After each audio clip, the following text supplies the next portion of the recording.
was real sweet. He came over and he shook my hand. In case anybody would like to hear that.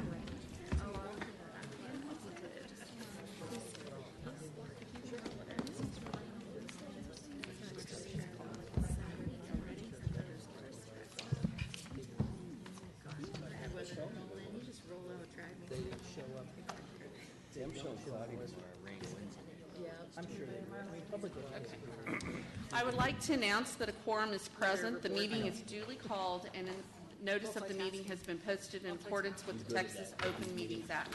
The following board members are in attendance: Tracy Miller, Allison Lasan, Angie Cox, Christy Hassett, Jenny Prosnick, Rhonda Timish, and Catherine Sells. I've asked Ms. Timish to lead us in prayer this evening. You ready?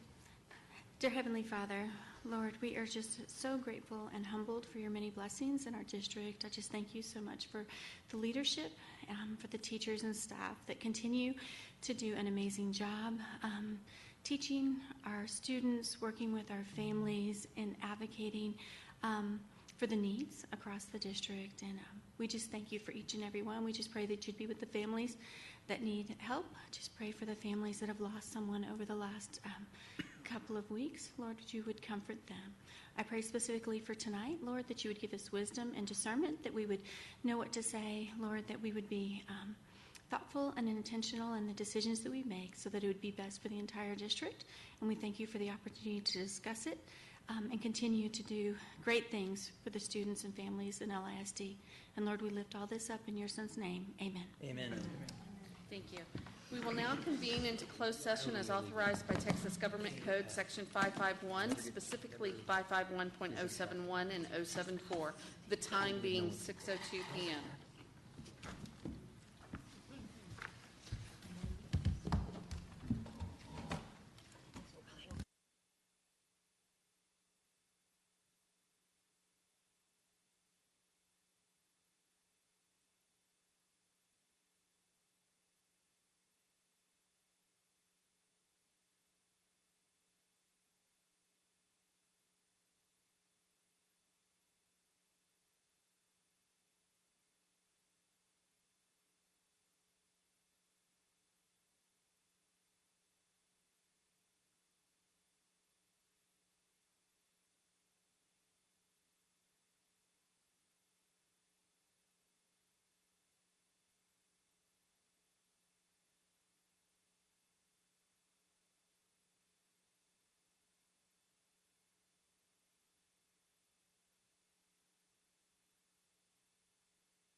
We will now reconvene into open session, and the time is 6:14 p.m. Please join us in the Pledge of Allegiance and the Texas Pledge.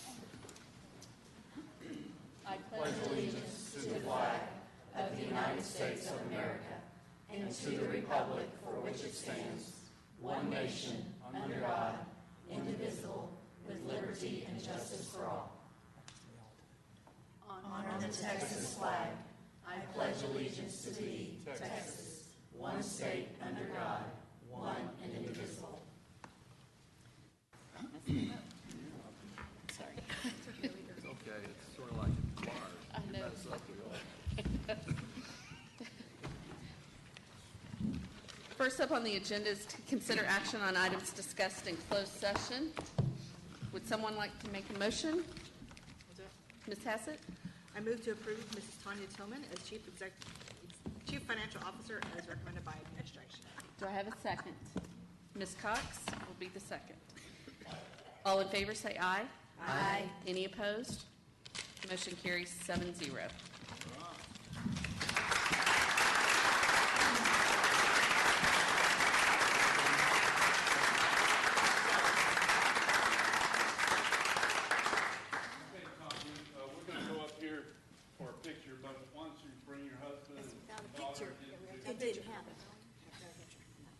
No matter what the minutes might say.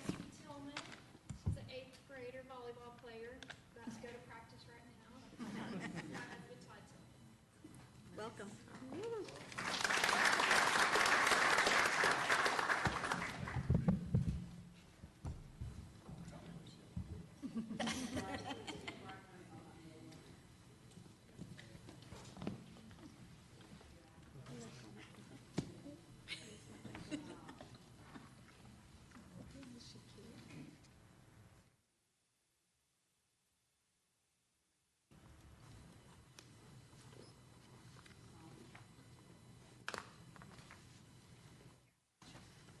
Very well.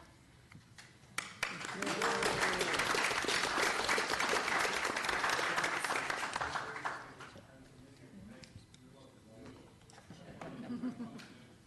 going to ask that all the finance and business folks that are here come up and we'll take a quick picture with Tanya. So this is just part of the team to work with. So. He's telling you bye. And they're done. Yeah. See ya.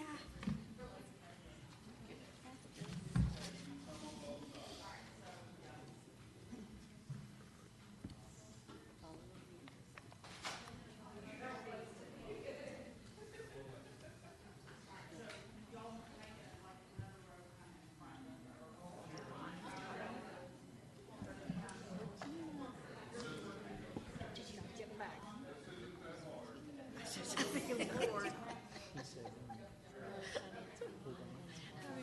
They don't want to touch. They don't really like pictures. I'm telling you, I'm into one. He's been ducking pictures for 25 years.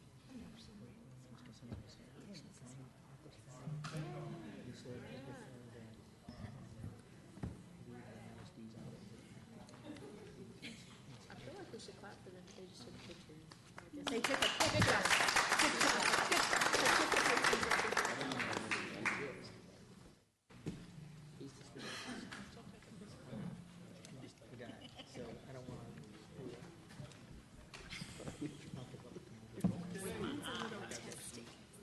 Okay, Dr. Rapp, would you like to go? Yes, so our I statement for this evening is I ensure learners are actively engaged in meaningful and relevant work.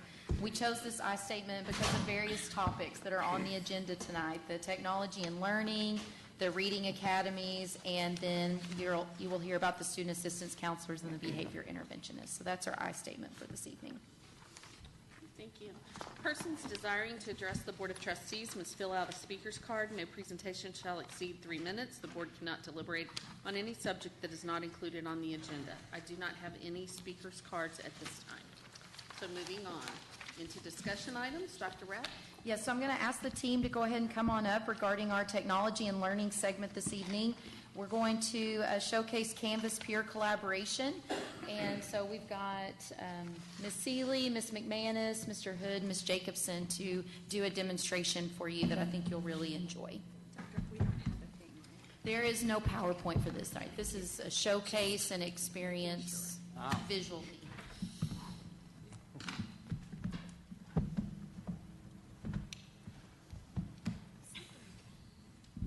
All right, well, good evening. We are so excited to be here again to showcase some more learning with Canvas. Just to kind of recap, Canvas is our learning management system that we're using for 6th through 12th grade students. When we were here probably about 2 months ago, we showcased Canvas using the PDF annotation.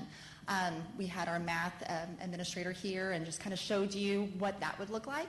Today, we are going to be showing you what peer review collaboration looks like. So during the summer, last summer professional learning in ELAR, this is the tool that they incorporated in their learning. We are going to be using Apple Classroom again to showcase all of the different views. So in our scenario tonight, Ms. Seeley and Ms. McManus, they are going to be the students. To do a peer review, you need to have more than one student. And Mr. Hood is going to be the teacher in this scenario. So the first thing that I'm going to do is I'm going to start my Apple Classroom. And I can see all of my students are ready to go. So a little bit of background information. The teacher, we already have this all created. So Mr. Hood has already created the assignment. It's in his Canvas course, and he has shared it with his students. So I'm going to go ahead and highlight Mrs. Seeley right now. I'm going to show you her screen. And as you can tell, she is already in the Google Docs app.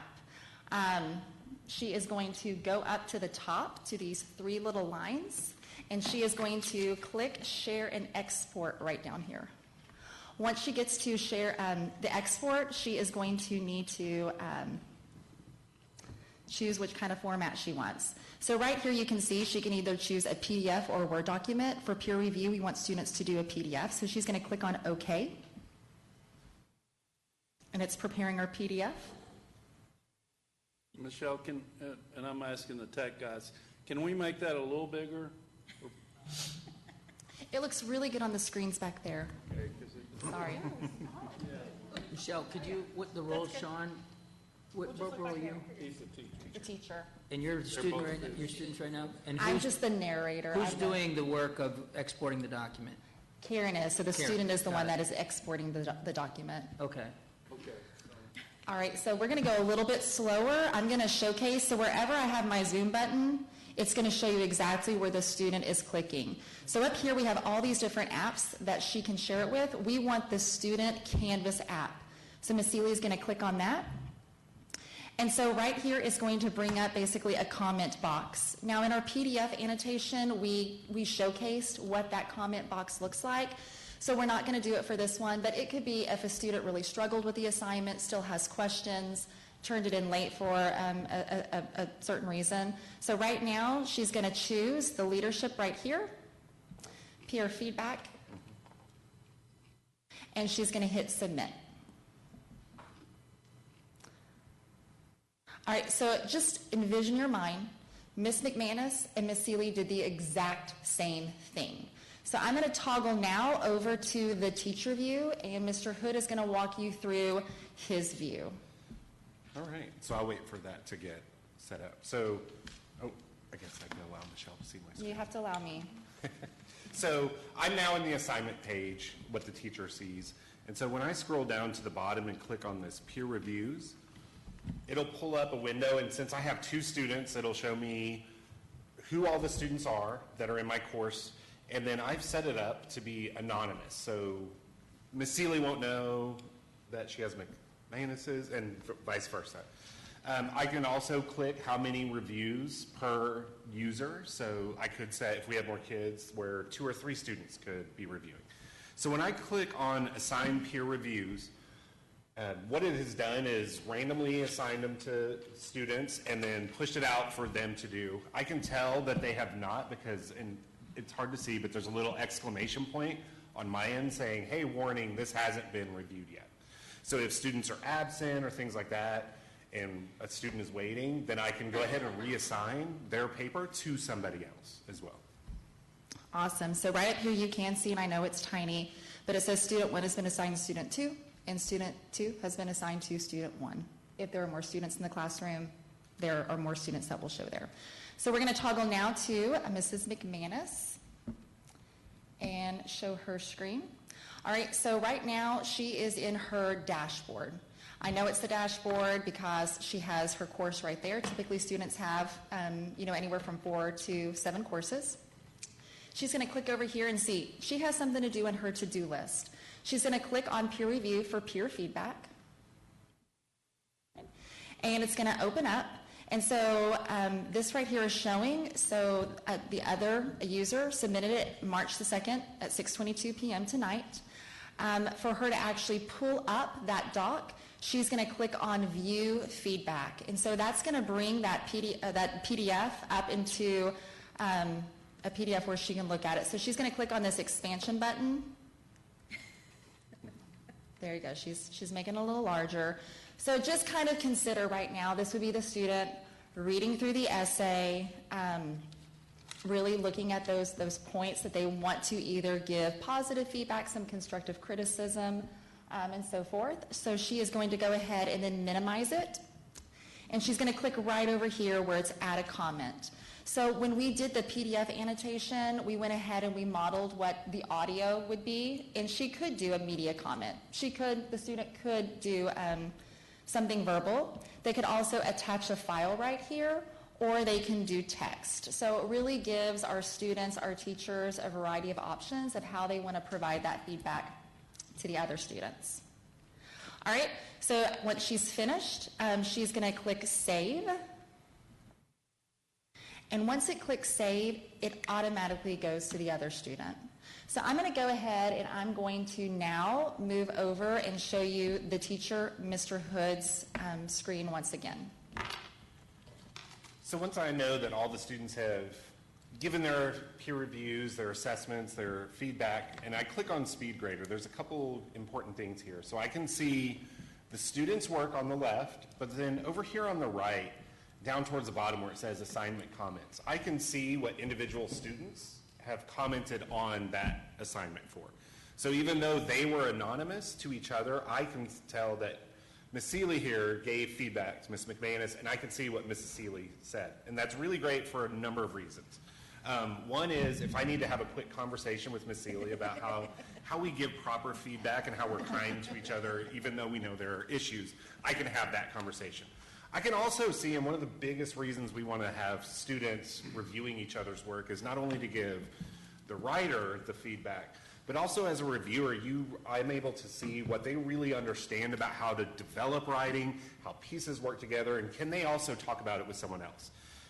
There's a whole belief of you gain more by reviewing and commenting and giving feedback on others' writing than receiving the review yourself. And so it does serve Ms. Seeley as the original author well, but it also serves Ms. McManus to maybe think about different things she could do, and she could also take some things that, I really like this in her paper, now I can try that in mine. And so I'm able as the teacher to see that. I can give more feedback, so now Ms. Seeley has a whole string of feedback from both peers and from me to continue to do revision work with that essay.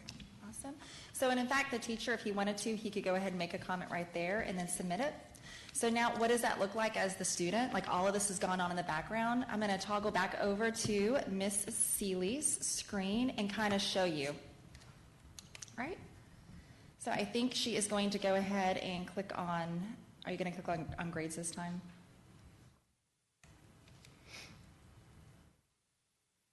Oops, sorry about that. All right, and so she can see right over here. Ms. McManus said, you explained all of your evidence really well. Look at your intro again. And then the teacher also gave a comment, this is great effort. So again, it's simultaneously, as soon as the peer review is completed, the other student can get it, and the same thing for the teacher as well.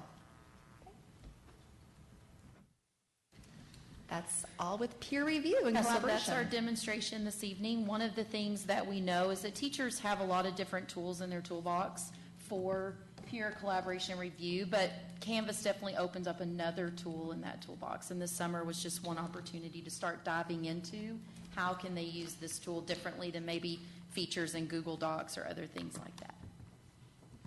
Okay, let's start with questions with Ms. Cox. One question. Yeah, let's do one the first round, and then we'll come back around. Okay. So my first question would be, is this counted for a grade? It could be, it could not be. You know, I think one of the great features in Canvas is sometimes you can just have kids do the feedback, and it doesn't have to be a grade in that. So If what- I, as a teacher, wanted to have like some comments about how they're reviewing and things they're noticing, I could do that.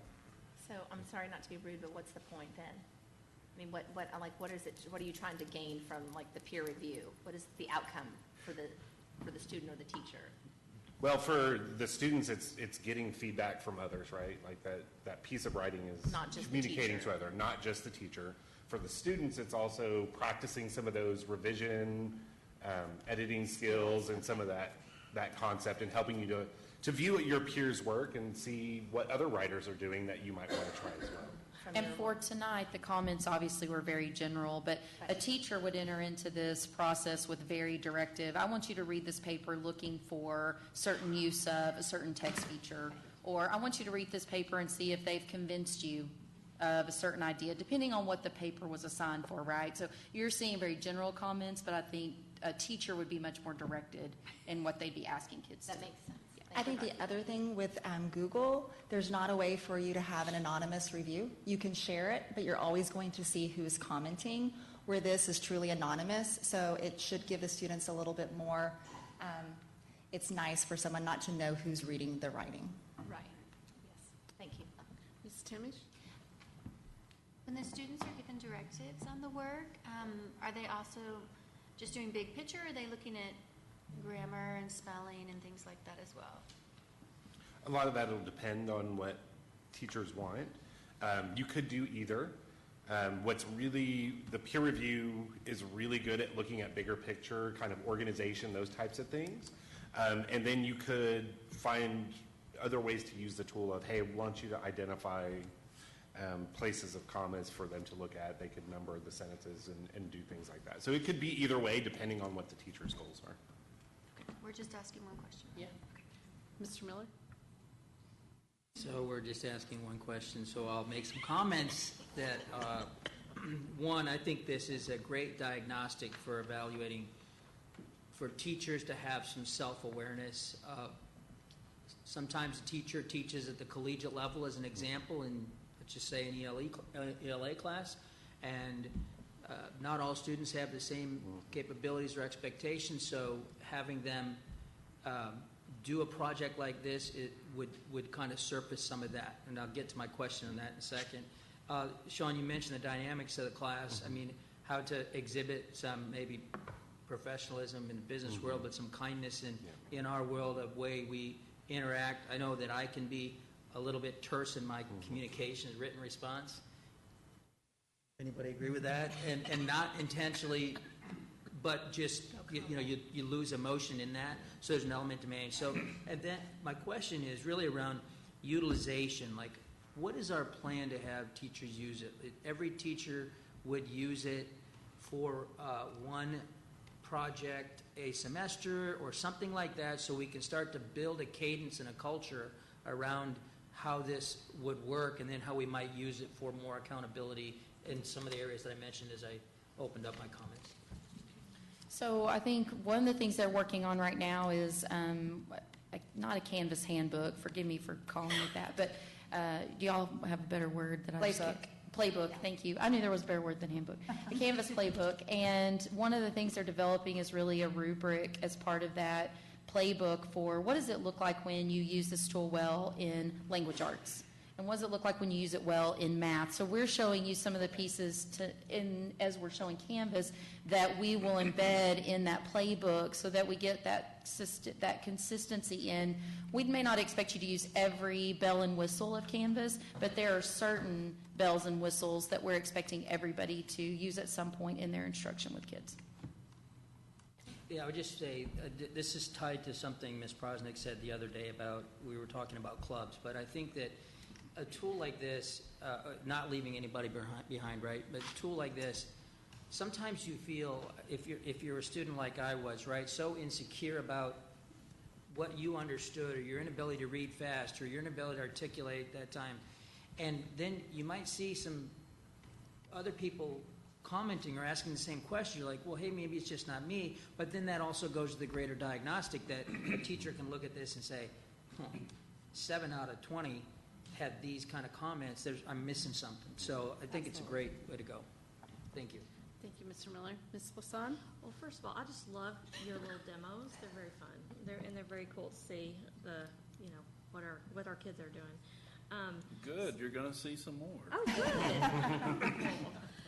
So, I guess whenever you first presented this, I kind of thought of, how whenever you get a Word document from somebody and it's all marked up, with the red marks and stuff.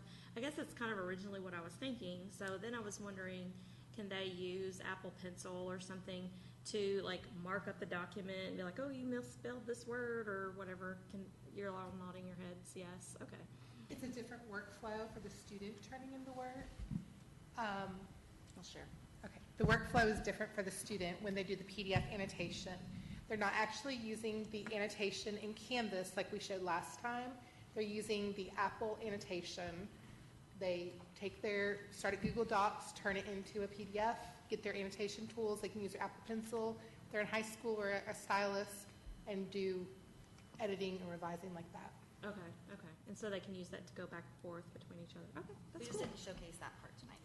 Okay, that's cool. I was just curious. Ms. Prosnick? Are we using this peer review in professional learning? So that is what we did this summer. I'm so sorry.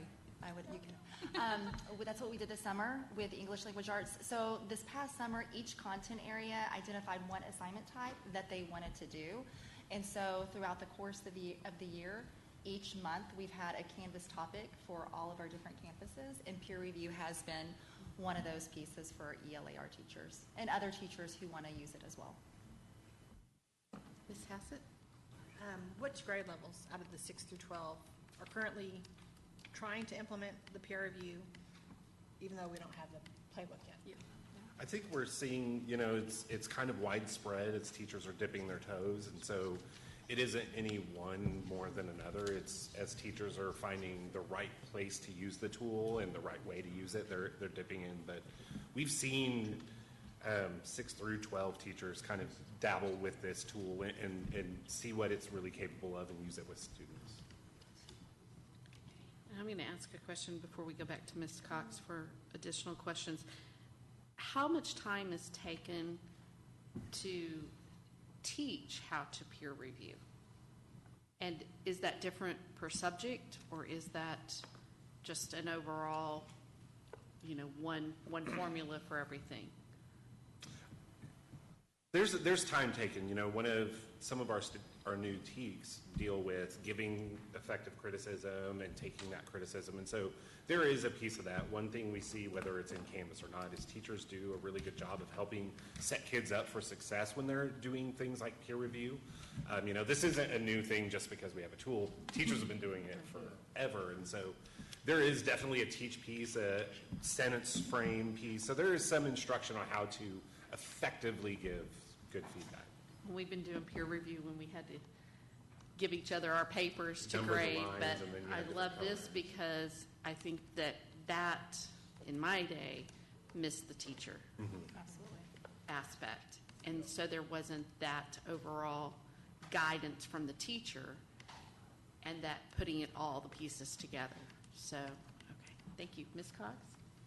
To piggyback, Ms. Sells had my second question, but to piggyback off of that, how are we making sure that every student has mastered the way to do it? Because all kids, they don't learn, and they may say, well, I didn't know how to do it, so I never graded that. How are we making sure, when they've got 25 kids in the classroom and not having to go through each one to make sure they understood how to do that?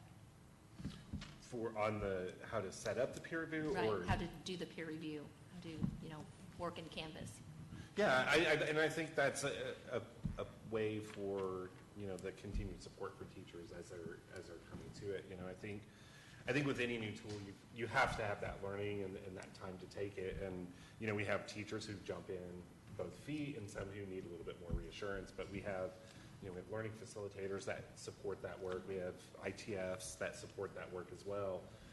working with teachers to find the best ways to use the tool, and then sitting with them if that's what they need, or just kind of walking them through. So it kind of depends on. Yeah, I'm talking about the students. Yeah, So the students, then that is also a similar process. Absolutely. So with our facilitators, part of their work is modeling with our teachers, co-teaching. So in a lot of situations, we have our facilitators, instructional technology and content facilitators supporting teachers in that way. Our ITFs have created a variety of videos to share. So a lot of teachers are sharing that video at the beginning of class and reinforcing. We have a resource Canvas course that if a teacher just can't remember, they can easily go to that Canvas course and look at that resource as a refresher. So we have lots of different tools for our teachers, and then the teachers share those with the students. Ms. Timish? Kind of a short, like, two-pronged question. So I'm assuming that the teacher pushes this out, the students really don't ask to do peer reviews. Is that an option? I mean, you're laughing, so I guess that answers my question. Well, the teacher would have to create the assignment, but if kids are like, hey, could we get peer review, they could definitely ask to do it. It's just the teacher sets that.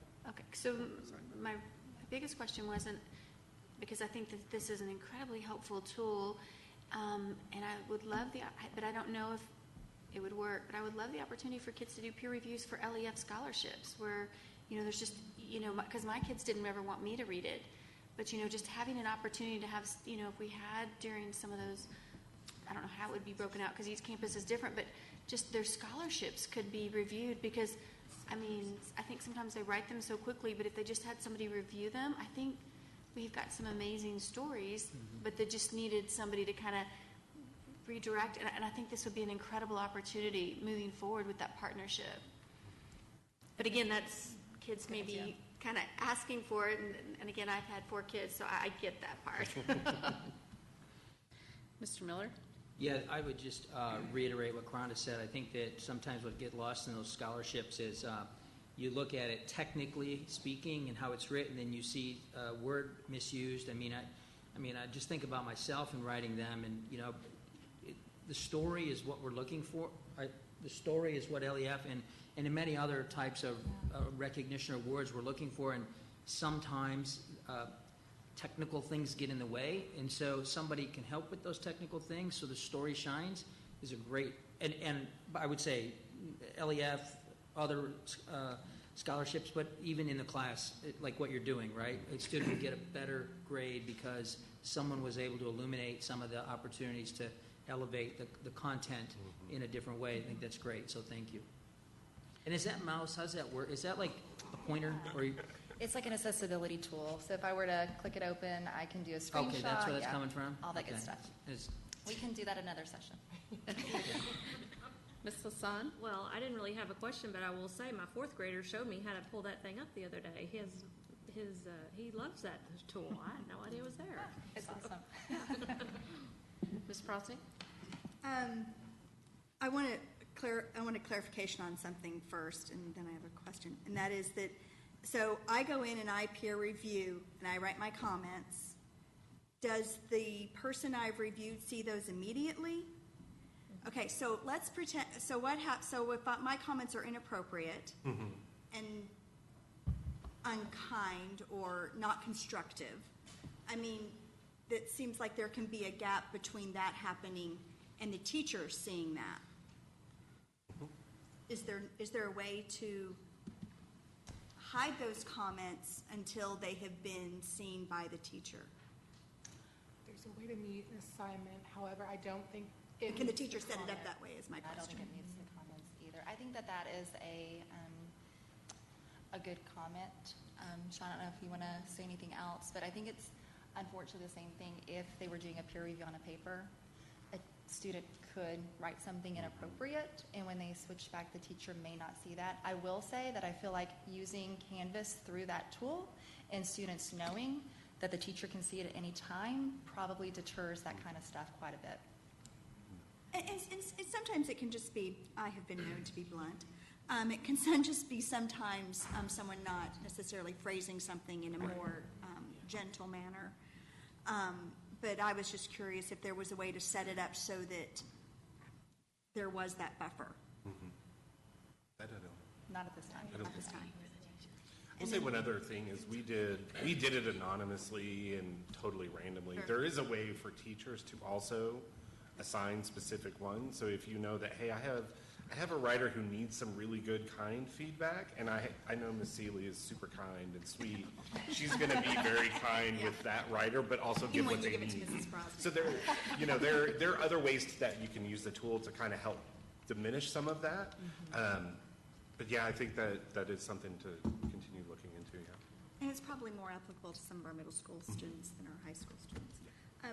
My question is, and it's just a very broad and general question, which is is Canvas being used to its full potential in the classroom?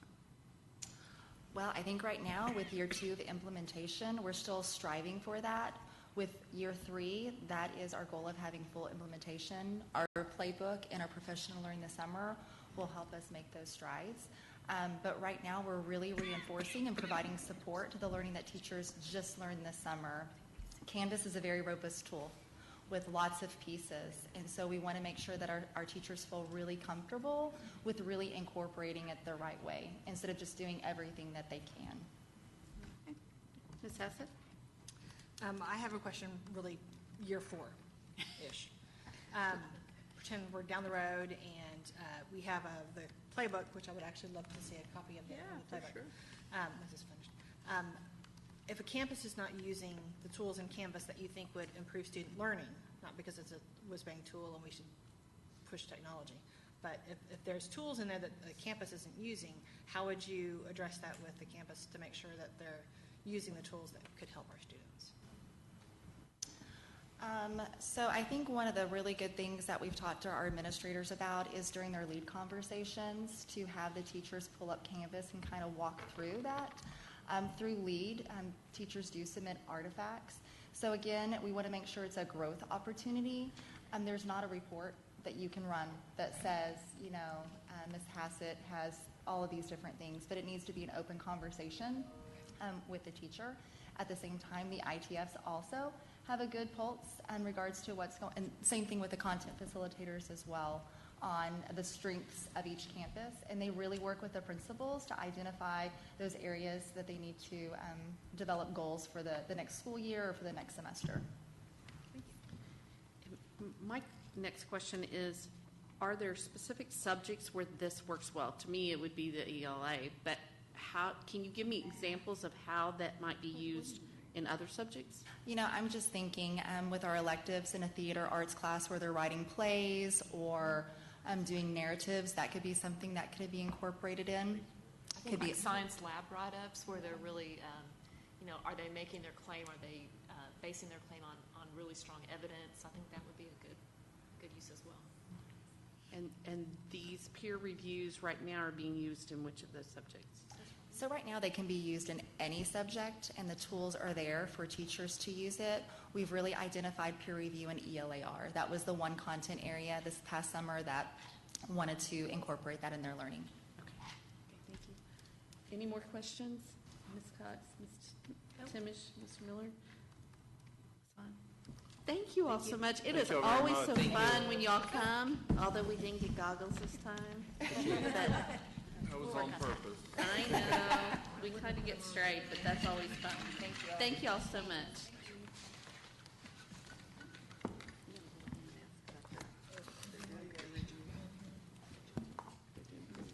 All right, so we're going to switch over now to our update on reading academies, and we're going to have our team come up, and I know that Ms. Gall will speak to the diverse group of people that have had to come together in order to understand what has been put out by TEA about reading academies.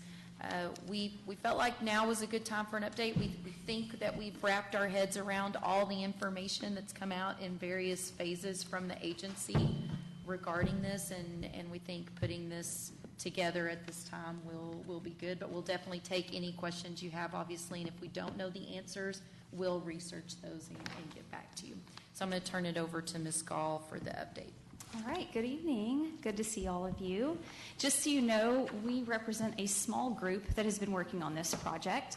So Tamberly Wheeler, as you recall, oversees the K2 Language Arts and Social Studies. Kobe Stringer takes care of 3rd through 5th language arts and social studies, and Karina Watson helps us with Spanish language arts as our coordinator.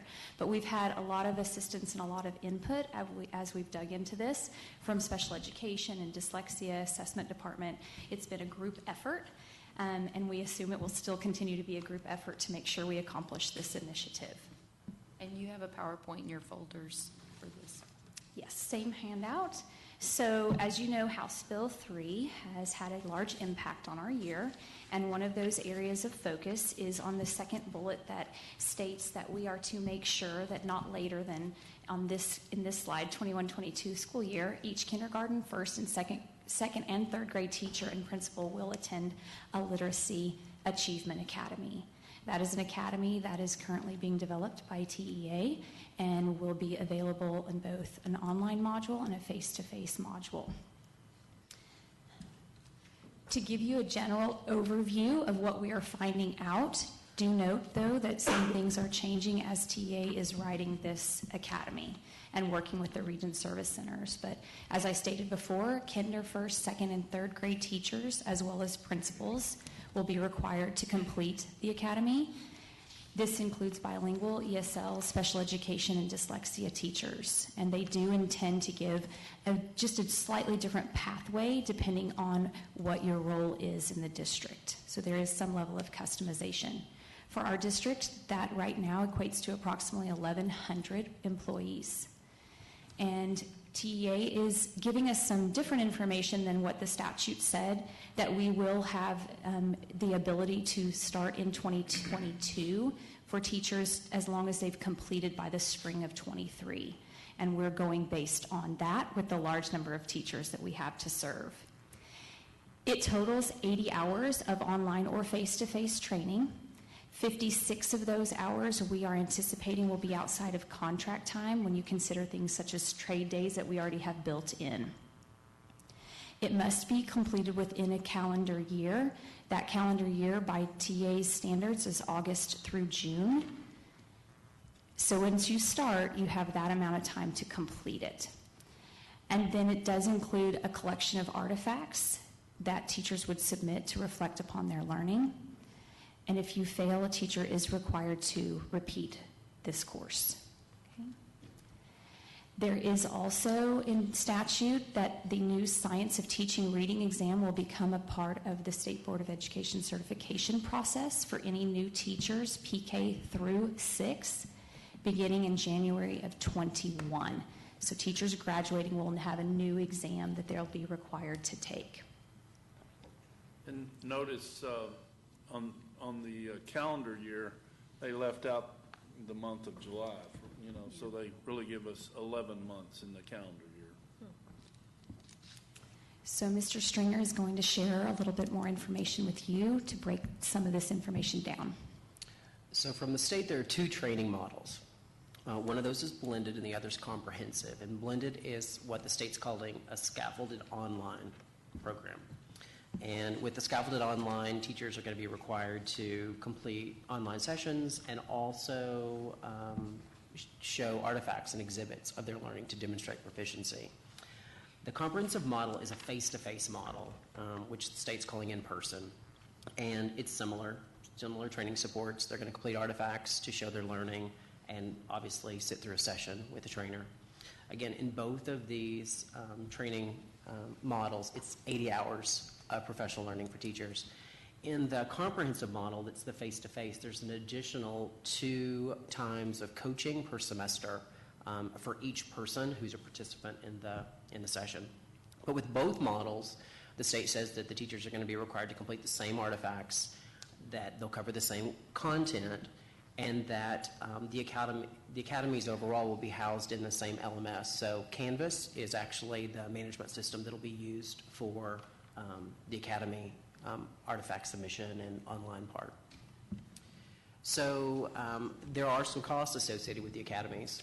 So there are costs that are scheduled for participants. So if we were going to send people to an agency to be trained, for the blended model, it's $400 per person. And for the comprehensive, it's $3,000 per participant, and that doesn't include travel or substitutes because we need to have people out of the classroom to do that. There is an option, though, to have training in-house where we have trainers who train our own people to avoid the cost of the $400 or the $3,000. To train somebody to be a trainer of the blended model is $10,000 a person to be a trainer, and that doesn't include travel to send them and be trained. And for the comprehensive, it's $12,000 per trainer, and that doesn't exclude travel.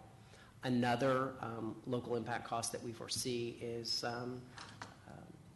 compensating teachers for the 56 hours that would be outside of their contract time. So we've already looked at, August days, November days that we could get them some of their hours, but there would be a significant amount of time outside of the classroom. So we have some projected cost of a stipend of about $2,000 for that 56 hours of training. Total or per student? Or Per person. Per person. Yeah. Okay, so I'm going to break down how the learning gets rolled out. So Kobe explained that they could either get training online or in person, but we actually have 3 different options of how we structure that learning, okay? So on the slide, you'll see that option 1 would be that if LISD served as an authorized provider. Now, that would require us to hire several people to be able to oversee the training, but not only that, we would be training people outside of our district. So as an authorized provider, we would work in ways such as like the service center would, where other districts would come to us. We would provide training for them on top of our own teachers and principals. It would require additional travel costs in order to be able to go and provide that face-to-face coaching that Kobe mentioned. So that's the first option, that we basically act as a service center of sorts as an authorized provider. The second option is to implement the learning locally. Now, whether that's blended or face-to-face, the implementation locally allows us to use the service center as the authorized provider, where they're the ones that maintain all the accounting, all of the different, making sure that everybody has completed all their portions. What we would be responsible for is making sure that the teachers are enrolled. We have people that would be monitoring their artifacts. They have to be graded. We would make sure that they've completed all the different portions of the modules. But we aren't responsible for anybody outside of our own district in that model, okay? And then the third option is to use an authorized provider, and we send everyone through the service center to receive their learning, and all the artifacts are graded through the service center. So option 3 really takes us out of the system of the learning and the grading of artifacts. That's all left up to an outside entity, probably the service center in this case. Does that make sense? So option 1 is we're the authorized provider kind of controlling it all. Option 2 is we allow the service center to maintain all of the responsibility of the accounting and making sure that everyone is enrolled and taking care of all the modules that they have to do, but we get to score and provide the feedback to the teachers. And then option 3, the service center does all of it. So kind of a gradual release there of responsibility of sorts. So as you can see, there's a lot of challenges that were presented with the implementation. The first thing, as we've mentioned several times, is the 80 hours that each teacher would be required to receive the learning, whether that's online or in person. If it's in person, obviously the 80 hours are broken across the days that they attend. We also mentioned providing the stipend for teachers outside of contract time. 56 hours is what we're anticipating would be required outside of contract time from August through June. As Dr. Rogers mentioned, they left July out, which would have been really nice for us to have that time for teachers when they're off contract to be able to complete, but it is not an option. Really?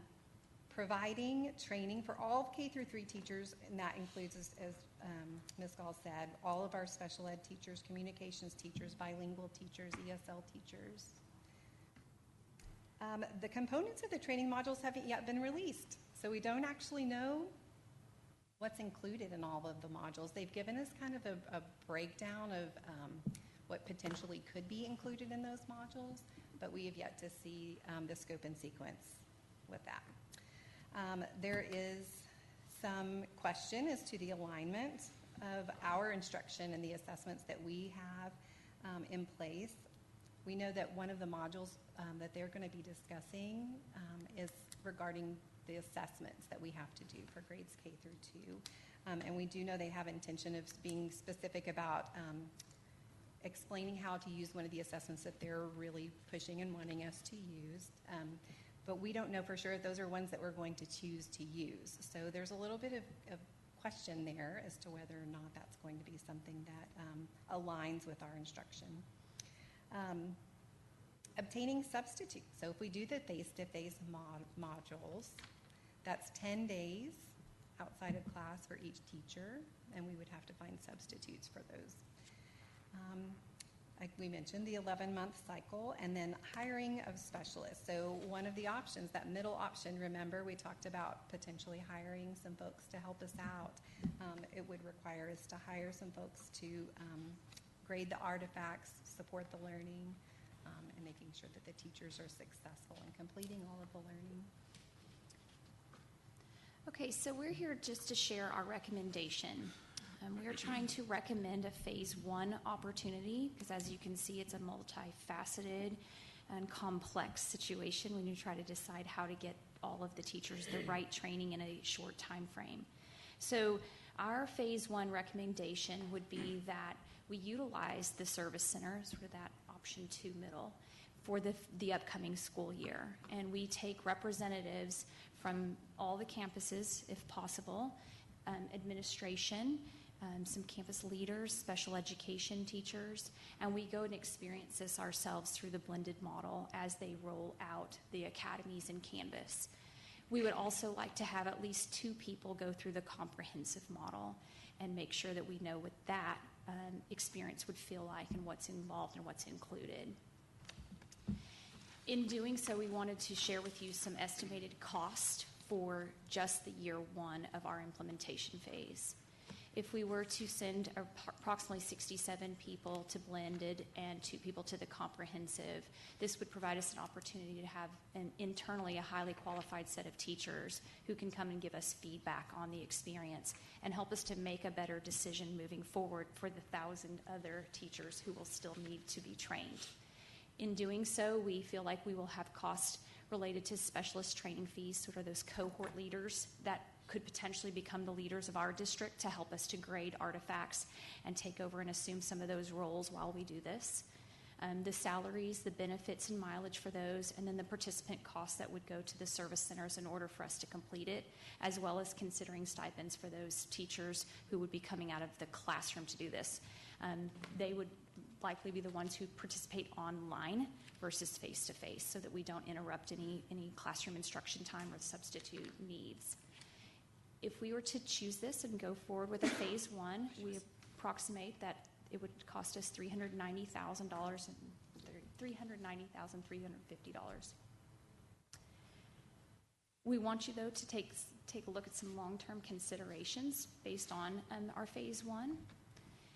We do realize that additional staff will be needed to serve as cohort leaders and conduct training in the district if we were to move forward and deem that it's most appropriate that we house our own academies, where we just utilize the service center for taking care of the course, but we take care of our teachers in-house, and we sign them up, get them registered, grade their artifacts, and support them if they're struggling. So if we were to do that, we realize we do need to employ some cohort leaders. And then this gives us time to determine how are we going to decide who needs face-to-face or online. Are we going to do online across the board for all teachers, or are we going to offer some opportunities for face-to-face, or just a combination? And it buys us a little bit of time to make those decisions based on our experience. The projected expenses possibly for phase 2, though, however, we wanted to be totally transparent with you. We've crunched some numbers, and we do believe that it could total approximately $2.7 million, and the state intends for that to come out of the early education allotment that came from this statute. Say that last part again. The early education allotment is intended to fund this initiative, and we are expecting it to total about $2.7 million if you take into consideration all those facets that we've just talked about to get the 1,100 teachers trained. So, Board, if you remember, and It's pre-K, right? we got about $5 million in early education allotment. Of course, our elected officials, of course, this was actually the statute talking about the reading academies. Of course, our elected officials also said, oh, and that's the way you can use those funds to help pay for full-day pre-K, even though they don't want to fund full-day pre-K, fully fund. So, anyway, but this is a massive undertaking. This group and the rest that have been working with them have just done a masterful job of trying to figure out. I really like the sort of, let's take a big bite, but try to go learn more about this before we just jump in with 1,100 employees. And so I really appreciate their work and the recommendation. Let's go to questions. Ms. Timish, let's start with you. So, teachers will go through all this. How often do they have to repeat this process? Once you're trained, you are considered officially trained. We have asked questions such as, can I just go take the certification that will come out in January of 2021? And the state is saying no, that if you're a current teacher, that will not be an option for you. You have to go ahead and complete this course in order to be considered trained and eligible to teach in these classrooms. Mr. Miller? So, I just want to make sure that this doesn't go against my question. This is funded through the education allotment. It's in the early education allotment is intended to fund this. Okay. But that Better way money of could saying go it. towards a number of things that we selected, except for the fact that this is a requirement that K through 3 teachers, principals, ESL, SPED, or not ESL, but SPED and dyslexia have to do this over a period of time. So they're giving us money, but these are the categories of people that have to do it. Correct. Have we, and maybe this is for another day, what the pedagogical and student outcome value, is that something we would agree that investment is what we would want? So I think that could be up to debate. I don't think anybody argues that knowing the science of teaching reading would be an asset for all of our teachers to have, right? We want all of our teachers trained in that. But there is definitely a question of whether or not we could have done that ourselves without the cost and the expenditures.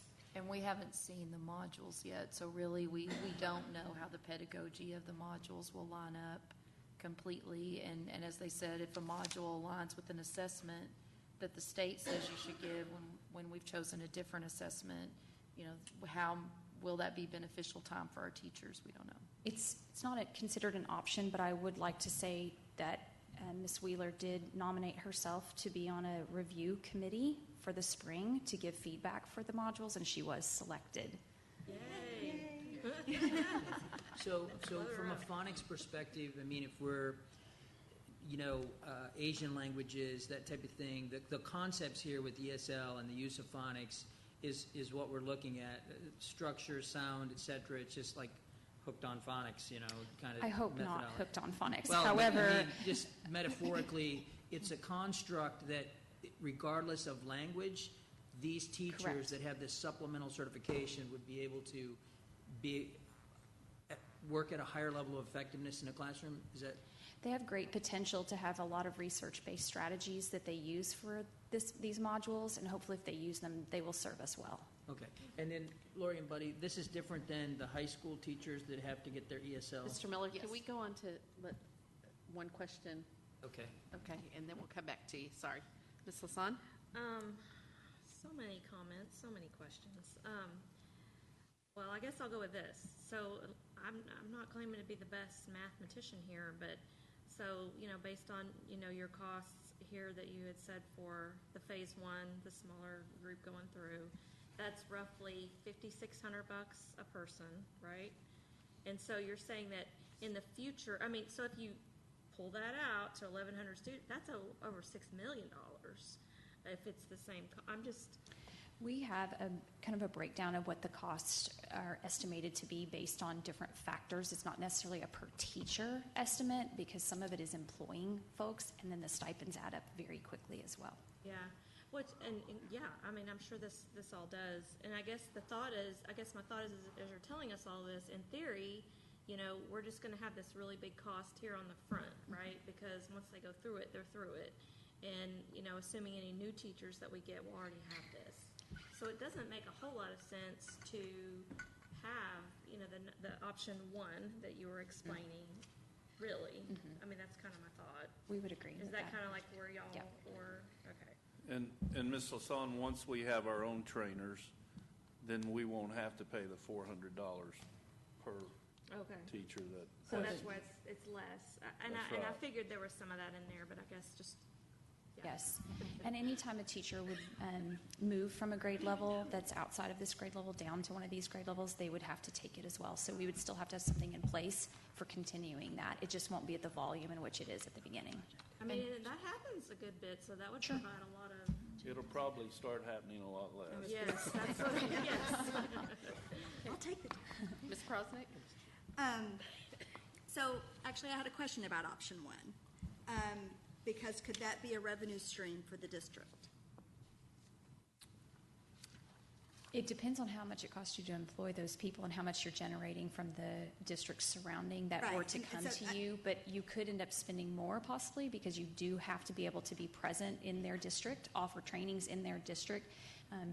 From all we've read, it doesn't sound like an encouraging option for a And it large probably for a doesn't large cost- district like ours. All cost the same, like you can only charge $400 or whatever Correct. it is? Okay. It's a set amount. And I think, Ms. Gall, I think we can always, once we have people trained, we could always We decide, could- okay, option, we may want to consider option. We could apply to become an authorized So provider. then we could, because Then we're we'd have building people that trained beautiful, to- lovely professional learning Right? center Yes. right down the road. You There can you go. you could apply. And so then, my question becomes then, could any of our people, let's pretend a surrounding district decides on option one, could they go there instead of to the learning center? One of the things we don't know is, we've had communication from Region 11, our service center, but one of the things we don't know is how, if they're going to be able to handle the volume of people who opt to use them, and if they might have to also go outside to an authorized provider to send us there. We're not sure yet. Ms. Hassett? Back on the comprehensive model, coaching 2 times per semester, is that optional or is that mandatory? It's mandatory. It's mandatory as a part with of the that comprehensive option. model. So back to what Ms. Prosnick was saying, like if we offer to outside, we would be responsible for 2 times a semester driving to wherever those people are, Kaufman, Denton, whoever signed up to come to us, and coach them 2 times a semester. And it should also be noted that a cohort leader, there is a maximum amount of participants in which they can supervise. That's also set by the state. But even in-house with the comprehensive, so if we had comprehensive visit at campus, we would offer for each teacher, it would be 2 times a semester of face-to-face coaching. Not required for blended. Not required for blended. You know why? We're hoping that they build something in that is, I've graded your artifact, here's the feedback in Canvas, sort of like what you just saw. And again, that's why we're not sure, because we haven't seen the modules. That's why we're like, we feel like we need to send people through both of those to understand the differences before we decide we go all this way or we go this way on it. A lot of unknowns. Okay. My question, how will you? Oh, wait. Oh, yes, Ms. Cox. Sorry. Sorry. Go ahead. No, go ahead. Okay, just a comment. Maybe we could get a spreadsheet of all of the costs, and we could send a nice thank you note to all of our legislators. Sure. That would be awesome. So my question is, I presume we'll be voting on this, Dr. Rogers? Will we be voting on the cost of this to approve that in the budget? It'll be in the budget. Yeah, it's actually in the budget, so, Right. I mean, we certainly could bring it to you. I hadn't really planned on having, because ultimately, we've got to do one or the other. This is, I promise you, the least expensive option, but we can certainly discuss that. Yeah, so if we are going to be voting on it, I would like, I know it's, you probably already have it, but I would really like to see the cost breakdown of each of the options. I know you have it here, but I would appreciate just so we can see what that means for substitutes, cost analysis of each of those options. Absolutely. My question was, how are you, the blended and the comprehensive, have y'all already chosen the 69 and the 2, or the 67 and the 2? No, No, we've not. but we have some decisions to make about how we would select those people, because we definitely want it to be those that either have been curriculum writers, leaders on the campus, want to participate, so that we can get really good feedback. We're in new standards and new adoption year, so we want those who are the most well-versed at those things to be able to attend them first. Perfect. Okay, and going back, Ms. Timish, do you have any additional? Yes, I do. So I have some questions about the artifacts. So they're going to do the training for 80 hours, but obviously the artifacts is not included in those 80 hours that they're creating, correct? So is that just on their own time that we're not paying them, that they're going to have to create these artifacts? Seems to be. And typically would probably be collected at some point during possibly collected some point during their teaching time, collecting artifacts of their implementation of their learning during their teaching time. But Okay, they'll so- still have to collect it and submit. Okay, so what exactly would be an example of an artifact? Who's going to grade it? What does it look like, and how much They of a waste haven't of time is it? disclosed any of that. So What? again, so we don't know. So we don't know the modules. We don't know what the artifacts would be either. We have like ideas. We could maybe, guess, of but we don't potential know. things, but we're not sure. Like because the So state is the- still hasn't developed them. So the TEA is adding these as artifacts. Was that not in the statute? They're creating the modules, and based on the module, what it sounds like to us is like this is your assignment. So your assignment is to go back to your classroom, most likely, and collect this and use that artifact to show evidence of your learning. And who's going to grade this? Who's going to look at this? Well, we will have folks, hopefully, as we get to the 1,000 in-house, that can help us, that are certified cohort leaders that can then become graders. They have to take an assessment. The cohort leaders have to take an assessment to prove that they are knowledgeable about all of these things before they can then serve as a cohort leader, and then they are then eligible to start scoring And artifacts. ultimately, the statute just said they have to do reading academies. So how the reading academies, the amount of hours, the cohort leaders blended, face-to-face, ratios for the cohort leaders, cost, all of those things, that's completely decided on by TEA, because the statute just said they're going to have to go through a reading academy. That's correct, for all K through 3. So TEA has created this elephant? Yes. Okay. And we're required, whether you send somebody to a service center or provider, or we become trainers and provide it ourselves, you use the modules developed by E TEA. And we just have no input in this process at all? We're hopeful. The input She's Tamberly gonna give gives some feedback. along with another group of people who applied, that's how they're Well, I stating get they're like gathering feedback, but like feedback on like tweaking what they're already requiring, or feedback on saying, we don't like this at all and we want to start over? I don't believe I don't like it, we're going to start over is going to be an option. In all seriousness, that they have broken it down, of course, across several weeks. We have about 30 hours worth of work to do within those weeks, and they're going to, from the outset, I've seen very sketchy parts of what we're going to do, but basically they're going to give us pieces and parts, and we're just going to be providing feedback on all those pieces and parts. But I don't think the structure of it is up for debate. I think it's the content. Because when I had to apply, I had to provide my resume, and I had to write all these essays explaining what I know about the science of teaching reading. So they're really more concerned at this point, I think, about the content than the structure. So maybe just simplify it, because I'm just not wrapping my, can you say, is this really beneficial? Like, all these things we're having to do? I mean, is this something we really think is going to help our teachers? Without having seen it, it's hard to say. I think it's going to add value to teachers no matter what, but we have a lot of great teachers who might find this to be a bit daunting for where they're at in their careers. I think the law presumes that districts were not already valuing reading instruction and working on reading instruction in their local school district.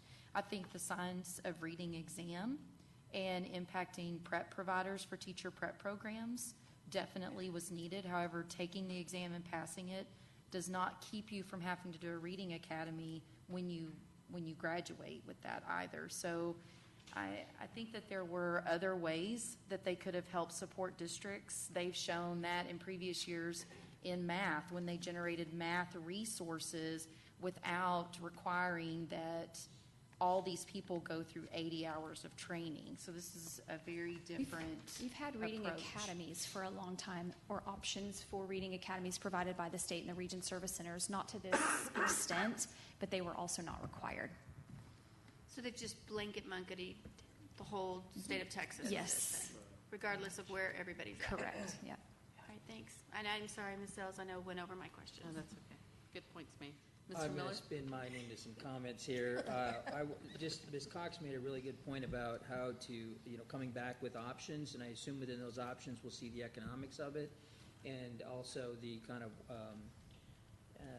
we go out and we train people, and we get everybody trained, and then what happens to certifications, they wane, et cetera. I think all of that, the economics, the kind of workflow of how that would be, I think, beneficial when we see that. I'm a big fan, generally, of us doing it ourselves. I don't know if that gives us the ability to do work for others, and somebody had mentioned this, monetizing it in like charters, like we would with Child Find, where we are certified, and so any entity like private school or charters can use us. So that would be interesting in the feedback. The question I have, and I'm assuming Dr. Rapp and Dr. Bonner, that this is not tied to the secondary ESL questions that I had, right? Right, it's not. This might fit well into our legislative agenda as we look at higher ed. It just seems to me that in talking to new teachers, there's a whoa factor when they get into the classroom, and the higher education institutions expect us to do a lot. If there were some more alignment around the higher education institutions with the TEA, for example, in something like this, so that I could take this certification, maybe schools give an extra $500 in salary if you've already got it or whatever, but they can pay for it. Or it's a moneymaker for the higher ed, and then we just get them ready to go. There's no disruption. I don't know. It's food for thought as we consider our legislative agenda and some of that higher ed stuff, similar to what we talked about last week, Dr. Rogers. Okay. Any comment? Well, it's my understanding that actually they are creating a new certification for young up-and-coming teachers. Okay. The graduates will have to leave with that certification in Texas. And if I get, do you think that alt certs would be in that? Yes, they are. I've heard that too. Well, that's good. Ms. Lassad? So have they said why we can't include July in this calendar time frame? And I'm guessing that's a no. And then, if they could, if they didn't, could we somehow, drive them crazy to let us have July? Somehow petition that? Because that one little month would just make a big difference, it sounds like. Yeah? I have a follow-up. Okay. I'll let you No follow up comments? first. I'll follow up first. Thank you. You can come back to me, but yeah, I'll My let you follow follow-up up. is, I would like a list of items that are not congruent and helpful within the reading academies so that we can take it back to the legislature. These things are implemented after next legislative session. What can we tweak to still help our students, whether it's the July, whether it's the certifications? If our teachers can pass the certifications, why do they have to go through? So I want a list of things that we can take to our legislators, that we can change law to benefit our teachers and our students at the same time. I'd like a justification of the 80 hours from TEA and our legislators. I know we haven't gotten from the almighty commissioner, the rules, but my grand question is there going to be, do you believe that there will be any way to, and the best way I can put it is to clep out of doing these reading academies? I went to school, and I'm graduating this year from a Texas university, and I'm a reading specialist. I'd like to think that I'm pretty much certified in this without their Reading Academy certification. What's interesting is that originally TA listed a test out opportunity, and then it went away. Got it. And there hasn't been really an explanation of why they initially said that, and we said to teachers, I think there'll be a test out opportunity, Right. and then they changed their mind. So when it came back from TA with all the rules and regulations, that was removed. Interesting. And we have Seems to be teachers just a that are reading moneymaker specialists. for the service centers. Yeah. I will say that out loud. Yes, Angie? Ms. Ms. Cox? Hassett, did you ask your questions? Sure. She jumped in after Ms. Crosby. Yeah. I mean, after Ms. So we're still doing one question, right? You can go ahead if you have additional. That's okay, I just have 3. So my question is on the substitutes, is that consecutive 10 days, or how does that look? We're going to assume that's over time, spread out throughout their course, their modules. That would be the 10 days, and that would be all, just 10 days? 10 days of substitutes for all teachers, for the comprehensive, yeah. The blended is all online. Okay. Through Canvas. And we're assuming over that time because of the artifacts, thinking that there would have to be some teaching and then artifact collection probably to demonstrate proficiency. So we assume it would Time be to over implement. Yeah. It's not just cost, it's even acquiring the substitutes for Right. So then, the next question is, why did you choose 67? I mean, was that a magic number, or what was, why couldn't you send less and test and see, and then we can send the bulk if we decide it's a different program? Why do we have to send 67? So we actually kind of have a generic list of who that 67 represents, and it includes all of our leadership administrators and coordinators that would be assisting us in this decision-making. And then we wanted to make sure that we had dual language campuses represented, bilingual and English partners, and every campus represented. So it was a strategic number. It looks very strange, but it's strategic in nature. Okay, just wanted to make sure it was like, oh. Yeah. 67. We have so many programs we didn't want to leave out. Looked like a good number sounds that like a good day. number. If you're going to ask for dyslexia teachers to be a part of this, we want feedback from them. If you're going to ask special ed teachers, we want feedback from them. We want feedback from all the programs we run at elementary. Okay. And to administrators. Well, we were And- trying to be conservative. We want to make sure that we have a good sample population to go through it, but also not sending 300 people either. We were trying to Right, be and very that's why I'm targeted. thinking, I mean, it's 1,300. You never know when TA might change some things next year, so a smaller group is better in case there are some minor adjustments made that help us. Right, or you change the plan where, okay, Right. this is, a different Exactly. plan would be more feasible. Exactly.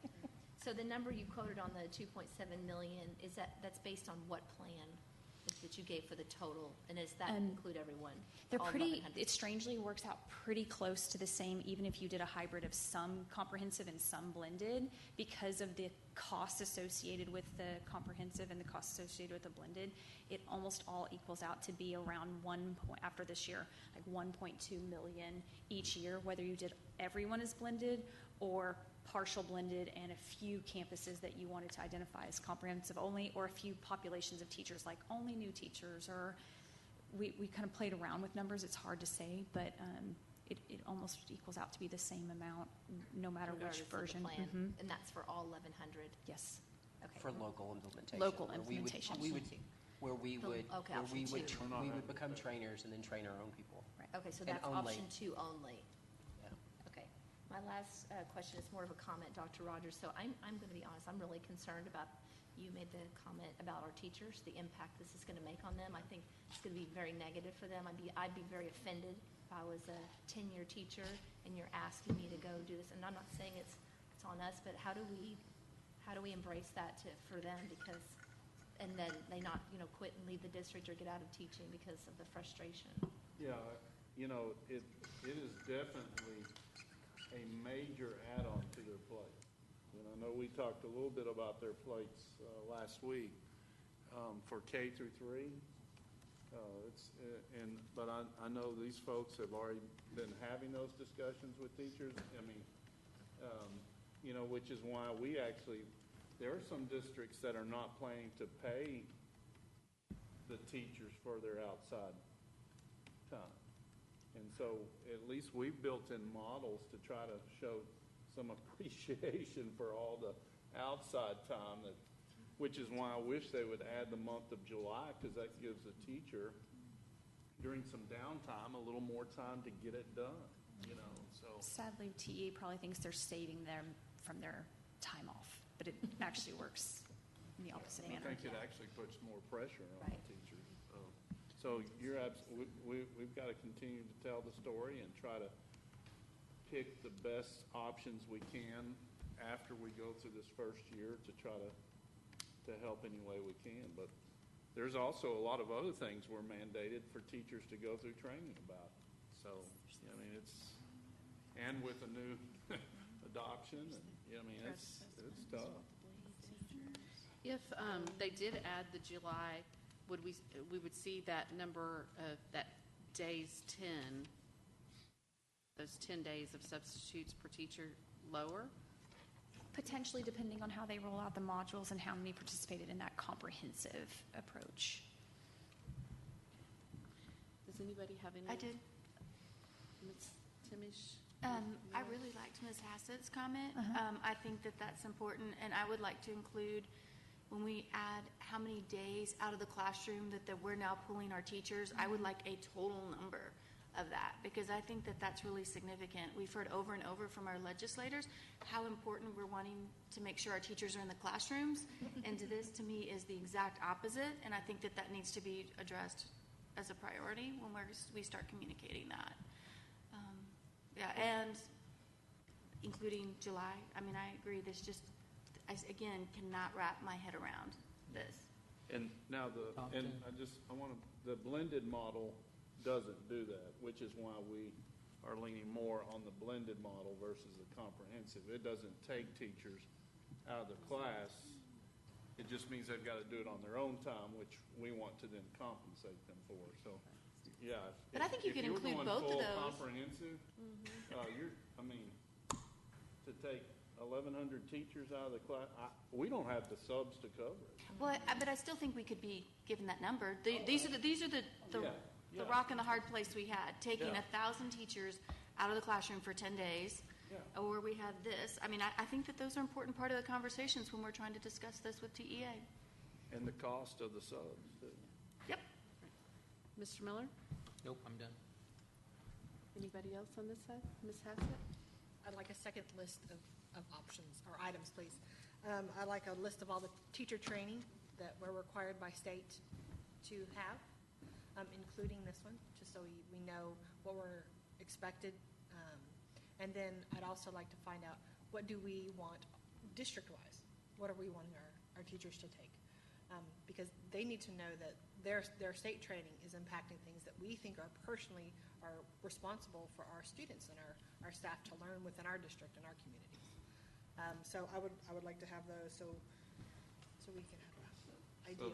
So the state mandated trainings that are required by statute? Yeah. Okay. We have that list. We looked at it the other day. I figured you did. I think there's 11. Okay, are there any additional comments or questions? Thank you all so much. Thank you, guys. Appreciate it. I appreciate your hope. Not that scary anymore up there, is it? No.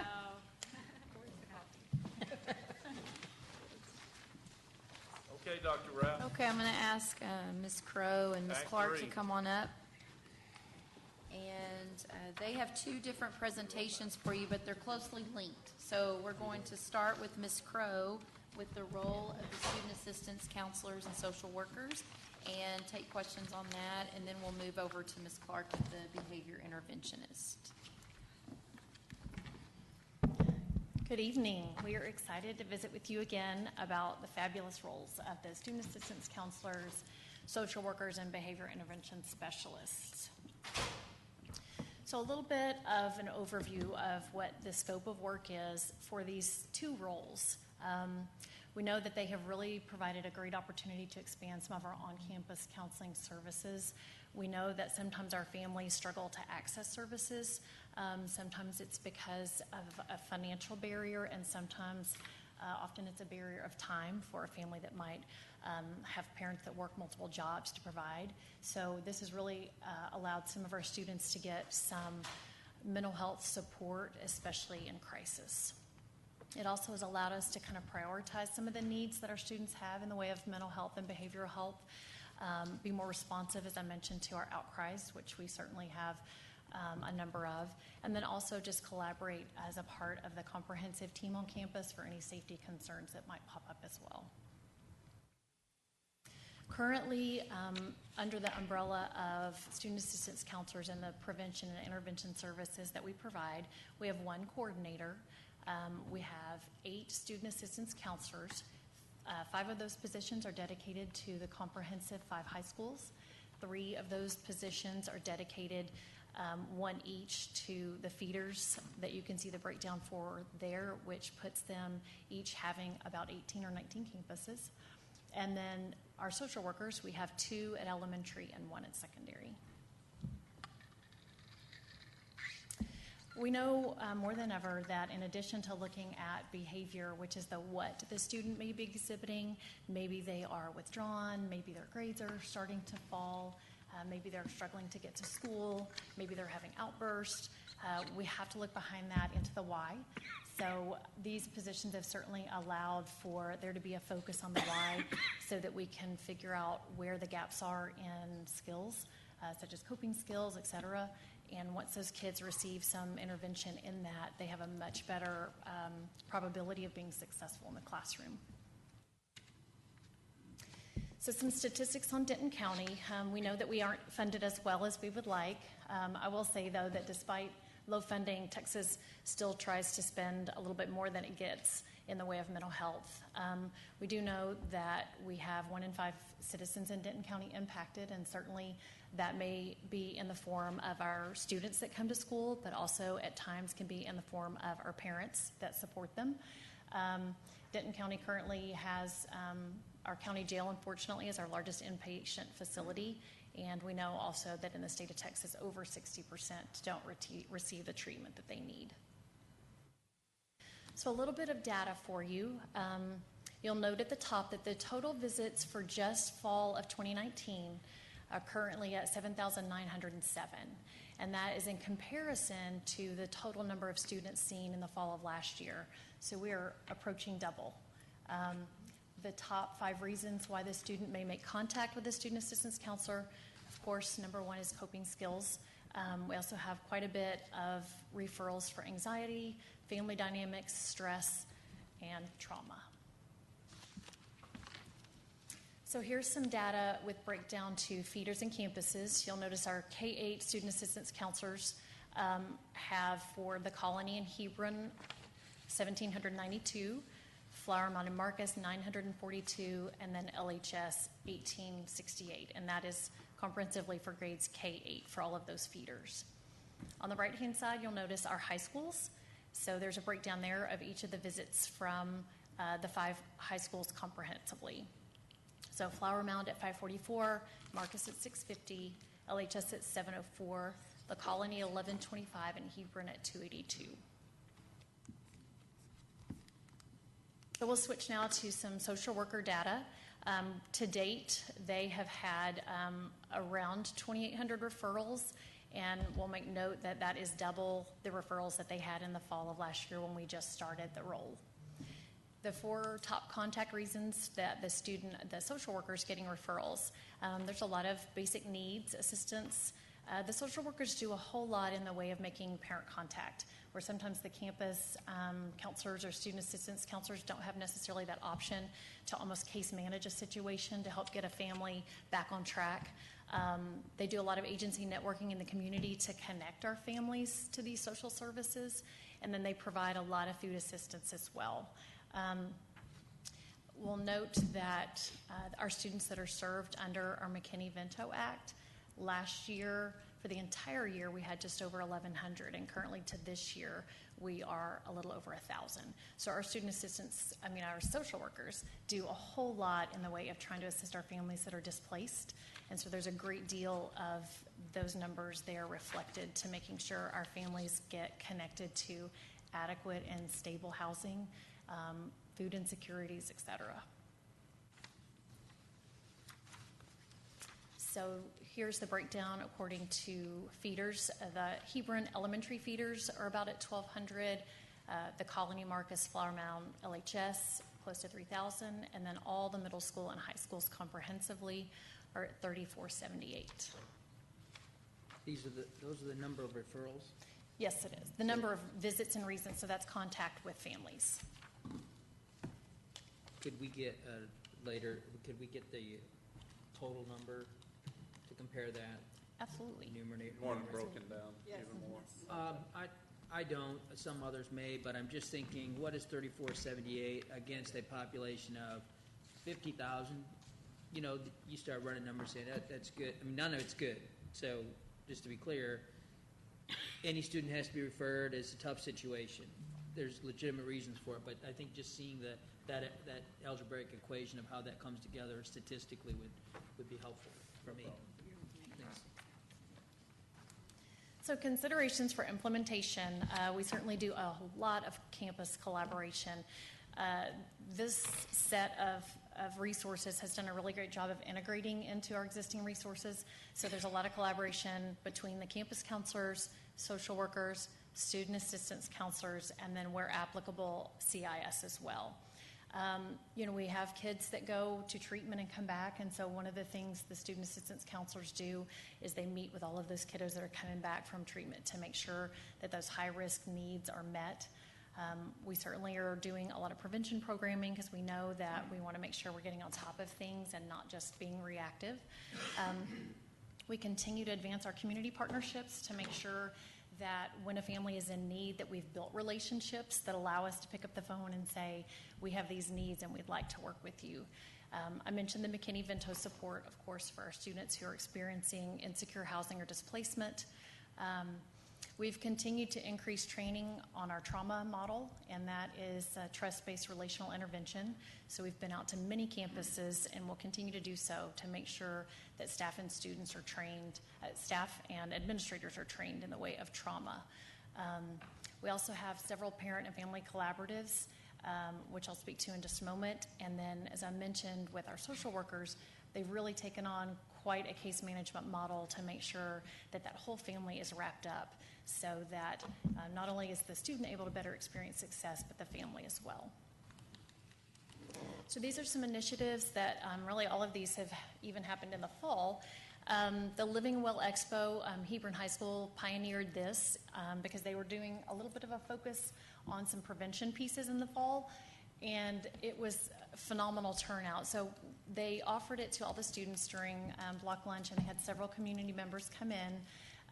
They did some make and take stations where the students were able to make and take their own kind of stress reduction things. They made glitter jars, they made squish balls. They had providers come in and talk to them about self-care. They even had a yoga instructor there doing things. They had Nike there that provided some swag and talk about the importance of exercise. So a really well-attended event, and several of our other high schools have replicated that as well. Our Ask an Expert series continues to grow.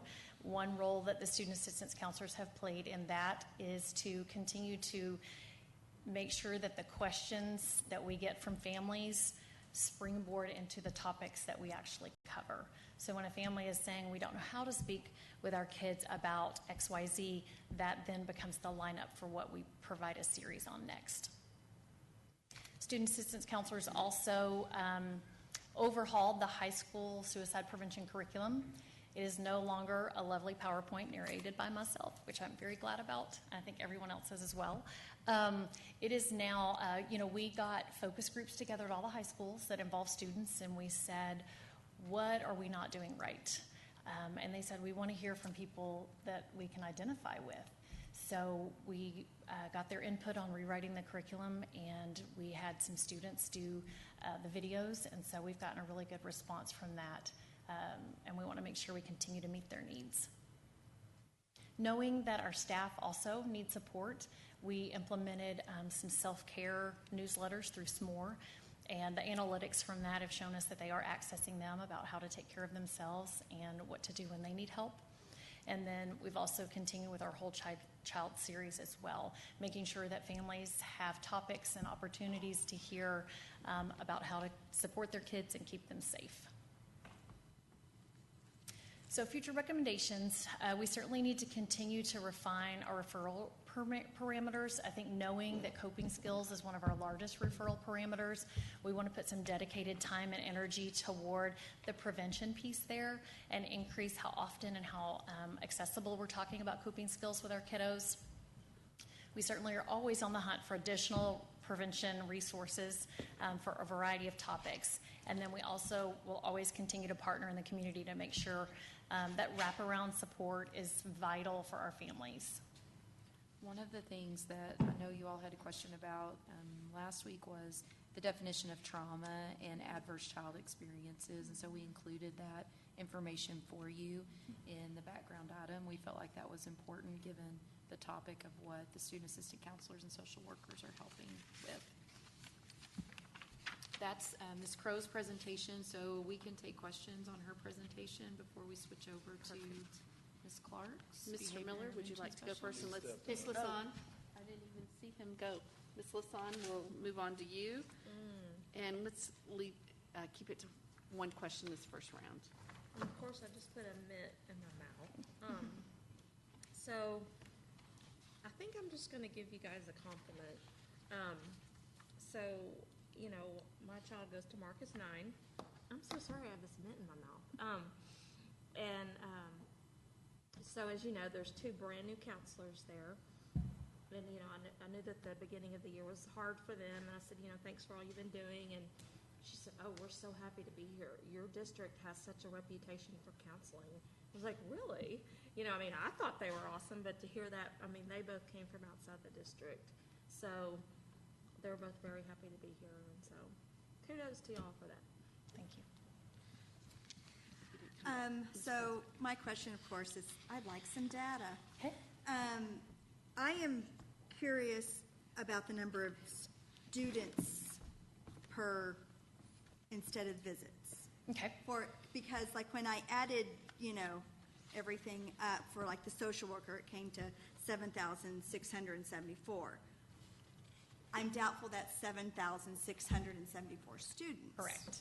So I'm curious what that actually looks like for the number of students, and compare that with this, because I'm curious if we have the same student, if one student represents 10 or 1, because I think that's very impactful data to see, to make sure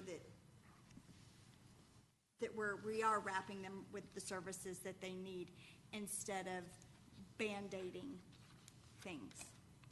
Absolutely. So sometimes a student may come in and be seen 2 or 3 times. They also may come in and have 2 or 3 issues at the same time. So a breakdown of how many students we're seeing. Yes, certainly. Ms. Hassan? Along the same lines, how are we supporting the families? So the Colony High School, the student assistance counselors, has a lot of visits. And it's a little alarming to me because it's the smallest high school that we have, knowing that it's not necessarily 1,100 children, and knowing that we can't hog-tie parents and make them come in and talk to us.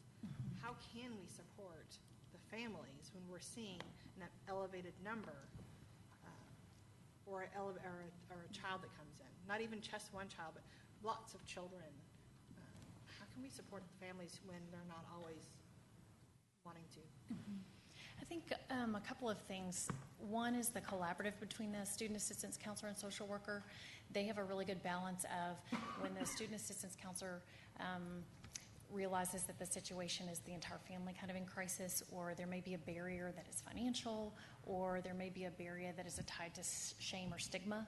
That social worker really takes on kind of the family as a whole, and they're the ones that are doing some home visits, and they're the ones that are saying, you know, we are so excited to partner with you, and we try to see if we can overcome some of those obstacles that maybe keep them away, because a lot of times if the first call the family gets is your student has made some sort of outcry or disclosed some family information that you may feel is not okay to share, it does put up a bit of a barrier. So we're very cognizant of that, and we're very aware that we want to make sure that we feel honored to work with them and that they are absolutely a part of the solution and doing the very best they can for their kiddos.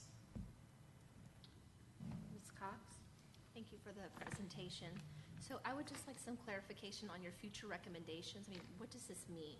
You know, can you break this down a little Absolutely. bit more for me? It means for a lot of it, as I mentioned, when we talk about refining our parameters, you know, when we started the role, we knew from an RTI perspective we wanted to stay on kind of a tier 3 end. And what we're finding is that a lot of our kiddos that may not necessarily be at tier 3 are still absolutely absent of some coping skills. So that's where I feel like the launch into some of the prevention pieces that we have an opportunity to tackle is really going to come in. We have a great opportunity to enrich some programming that we still have some gaps to fill, and coping skills is one of them. So not only making sure that we're meeting everybody's needs, but also moving a little bit from kind of that responsive service only to making sure we get a lot of really good prevention in there so that we're teaching them how to cope with the things that they're addressing or that they're facing. This is only for RTI students? So the referral process for student assistance counselors, it follows the RTM model. So we knew that, one person couldn't take on 3,000 kiddos, or if some of those that have 18 campuses. And we also didn't want to take out of the mix the existing supports that are in place in the campus administration, the campus counselors. So we funnel them through the process of what has already been done, and then that student assistance counselor will jump in with those individuals that are already supporting that kiddo to provide those concentrated supports. And I'm sorry if it's not sinking in, the social worker data, so for one high school, we have on page 9, 1,255, and then combined for the other feeders, we have 2,941. So our third social worker came on board mid-fall. And so that's why there are data points just for the Hebron feeders, because that's what we assigned to her. Because as she came on board, we let her get her feet wet, and we also had a couple of other initiatives that we were having her work on. Okay, and so when we have 2 for elementary and 1 for secondary, that's where it played out. Okay, thank you. Mr. Miller? I'm really excited about this. This is one where I listened to the board talk, staff talk, what counselors spend their time on, and I think I might have even made the motion for us to fund this, but I know counselors that you've hired are very excited about the function that they have because they've also been the other counselors, right? So we're able to kind of work on, hey, I need academic structure and scheduling, and hey, I need some help. I'm drowning. And so this has been a big thing that hopefully we'll be able to fund even more over the years. I'm not going down that slippery slope, but this, if we don't continue to invest in social emotional type structure and support, we are going to pay for it in other ways, discipline placements, etc.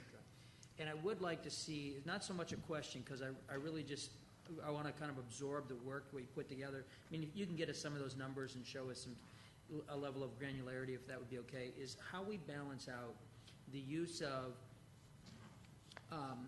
discipline referrals versus counselor referrals. And I'll give you an example. This comes from someone who's pretty active, a gentleman, he's an aide, pretty active across the district, you know him, and he might be called in to address a discipline issue, right? We're going to try and avoid a referral. One of the first things we'll say to him, when's the last time you ate?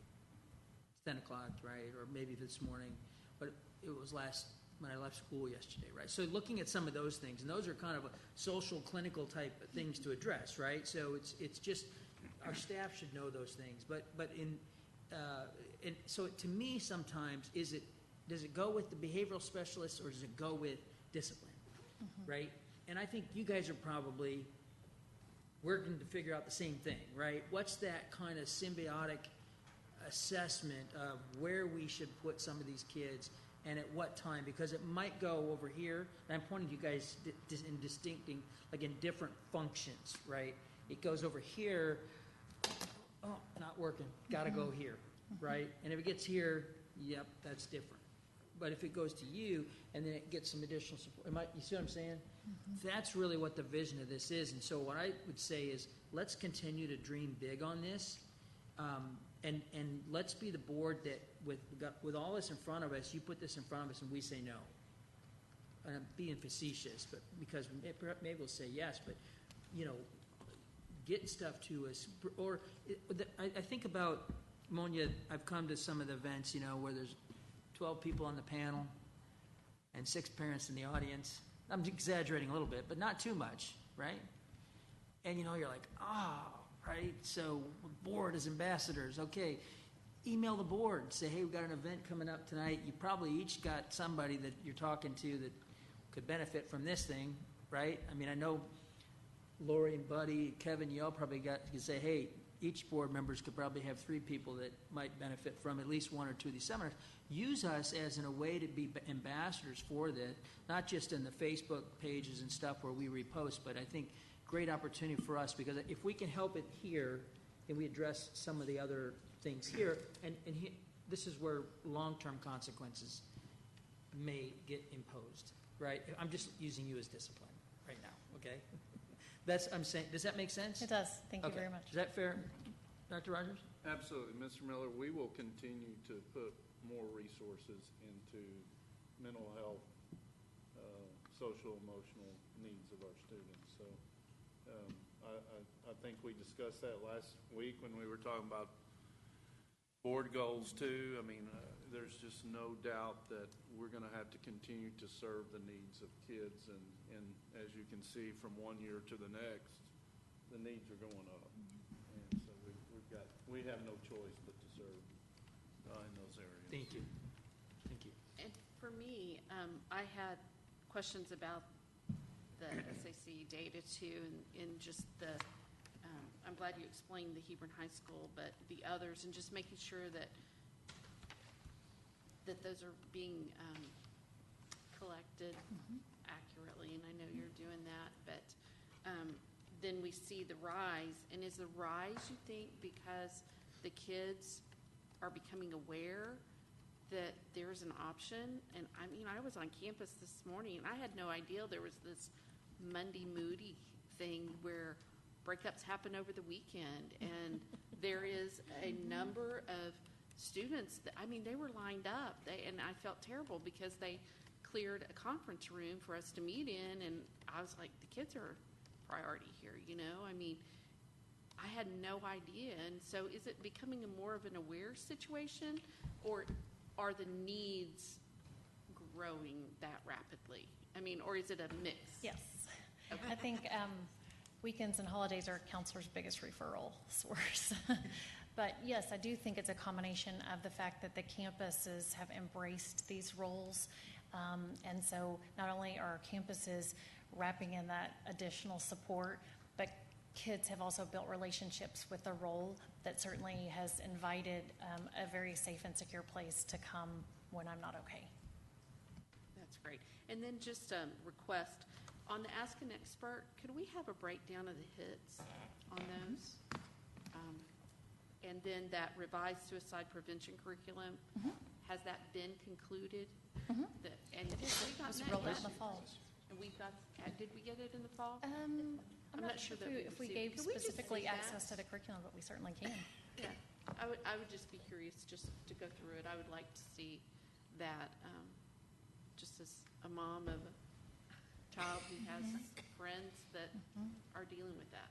So, okay, thank you, and as a board member. So, anything else? I have a quick question. On slide 6, is that, so if I come in, do you choose one, or can you click off multiple? You can click on multiple. So I could come in for, because trauma, in reading the definition, that can certainly come from some family dynamics as well. So I'm just kind of, I'm just kind of curious what those numbers, those are not students, I guess is my Correct, point. they are not. They're like a lot of our data where a student clicks many Right, boxes. right. I can get you numbers on number of students. I'm just going to get for students. Ms. Hassett? I actually had a couple more questions.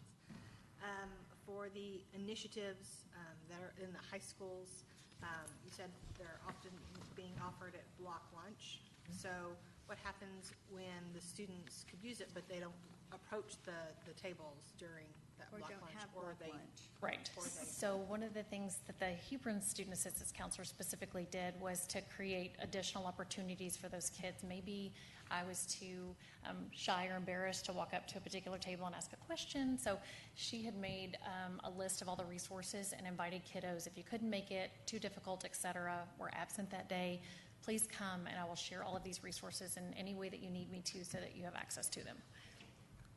Thank you, that's great. And then also for future recommendations, you said you're going to put more dedicated time to coping skills, which I actually really think is necessary. There's a two-pronged question for that. Is this going to be an advisory in the high school, because I know the kids love advisory very dearly. And so if it's going to be an advisory, how are we making sure that it's an engaging thing for all students? And then how can we, once again, share that out to parents? I have heard through multiple teachers, even parents or social media, parents, kids are coming, in general, not trauma kids are coming to school with more issues, more emotional, they don't have the skills needed just on a daily basis than they used to.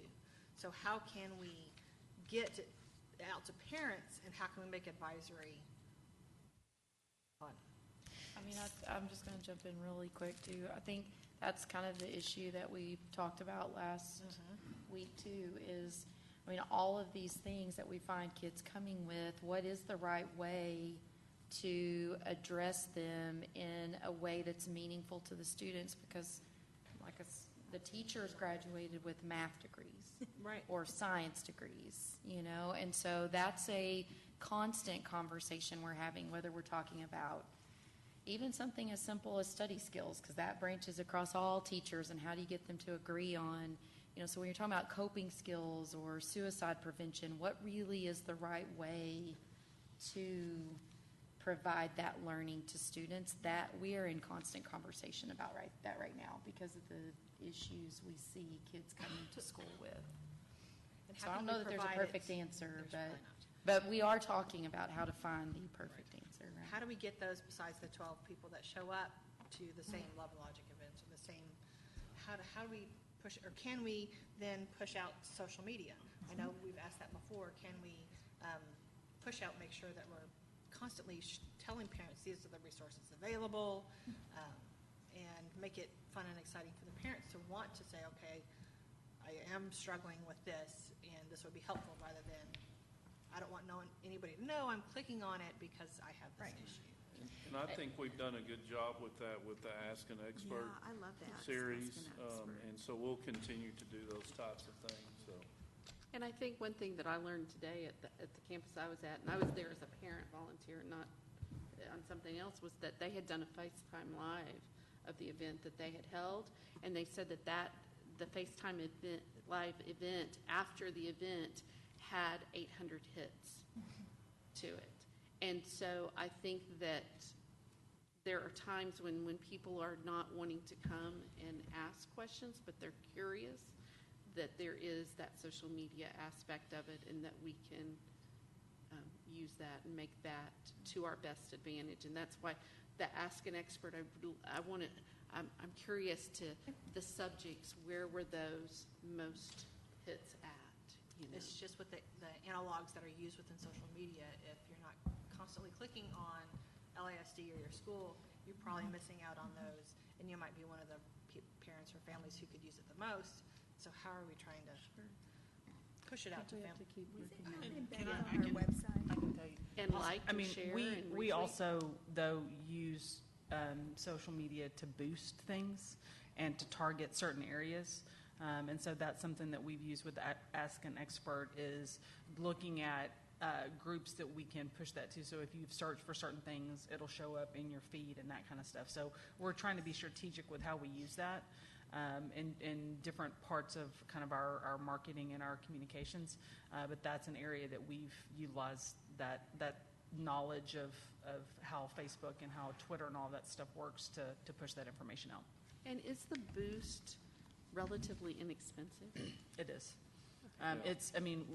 We see a tremendous benefit to using that strategically for a number of things. Not to get off topic with this, but even some of our STEM stuff and different campuses, collegiate academy, things like that. It is a very economical way to target who on social media is seeing your information, as opposed to just blasting it out to everybody and hoping that it sticks. And as Facebook and Twitter, change all of their back-end logarithms and all that kind of stuff, we have to be smart about how we use it. But yeah, you can tailor it. It's scary. It's scary how much Facebook knows about you and what you look at and how we can use that to our advantage. Oh, I know. I think those ads keep popping up. Right. So anything else over here, Ms. Cox? I have more questions. So just in to your comment, Dr. Rapp, just a comment to make too is I'm a visual person. I think a lot of kids are too. So I agree, math teachers are math teachers, but maybe bringing a counselor or an expert in the classroom, that would make a difference as opposed to watching a video, because trust me, they're toning out in the first 5 seconds. Right.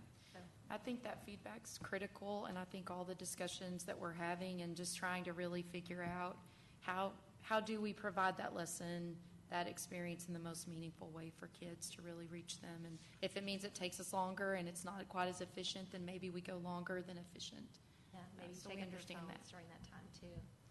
Just a comment. But anyway, so a couple more questions. So is there a way I could get a breakdown? You said the lowest funded county for mental health.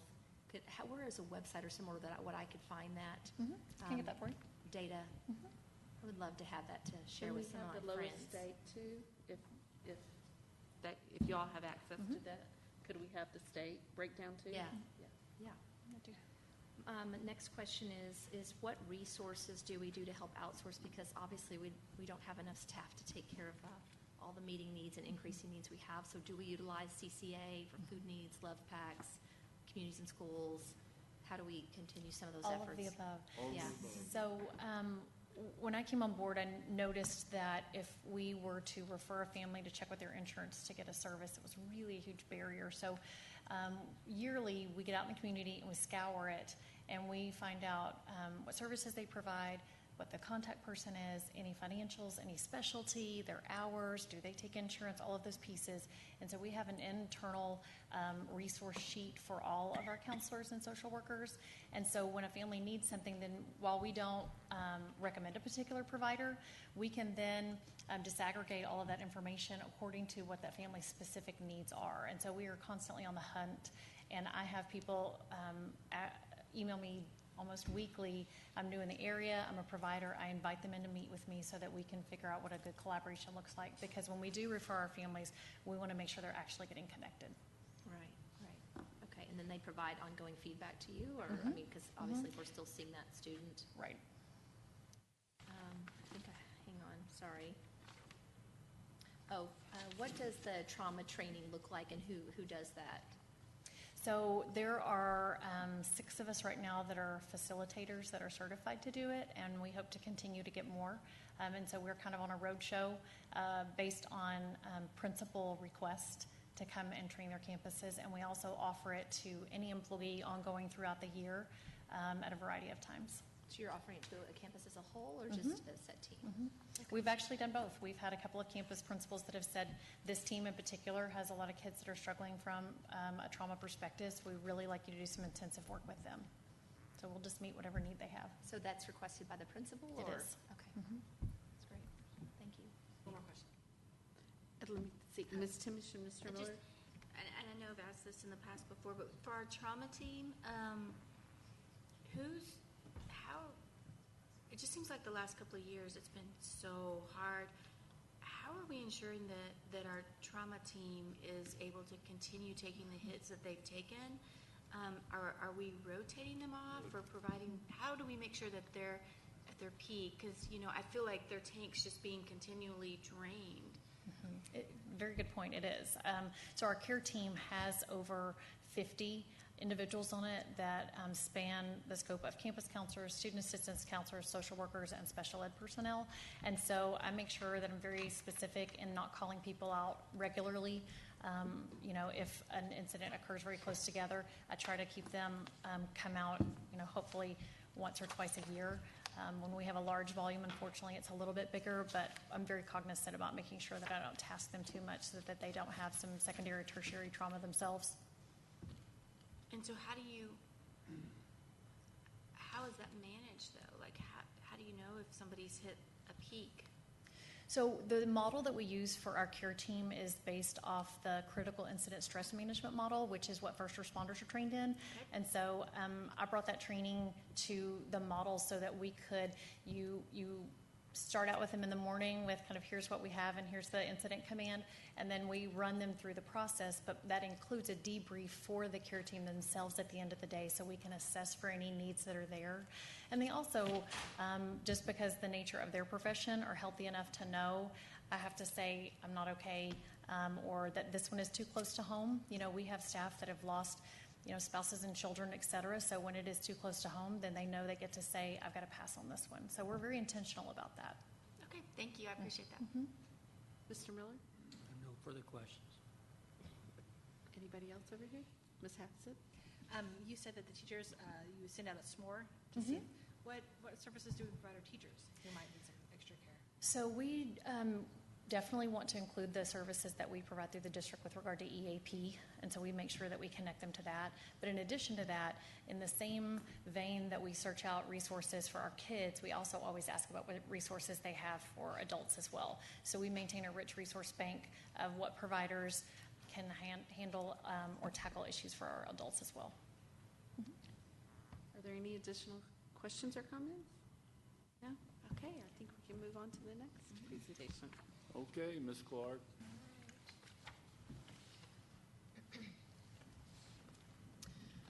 All right, so the behavior intervention specialists.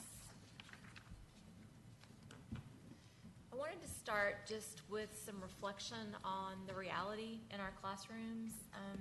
Our teachers are on the front line, and I think that's important for us to always remember.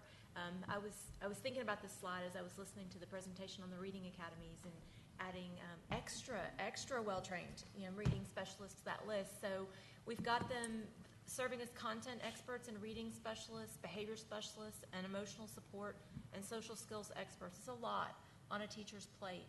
And I think it's important that we're constantly reflecting on that question of how we're best using our resources to support them. Because all of those things go into that exceptional learning environment, all of those pieces for each kid.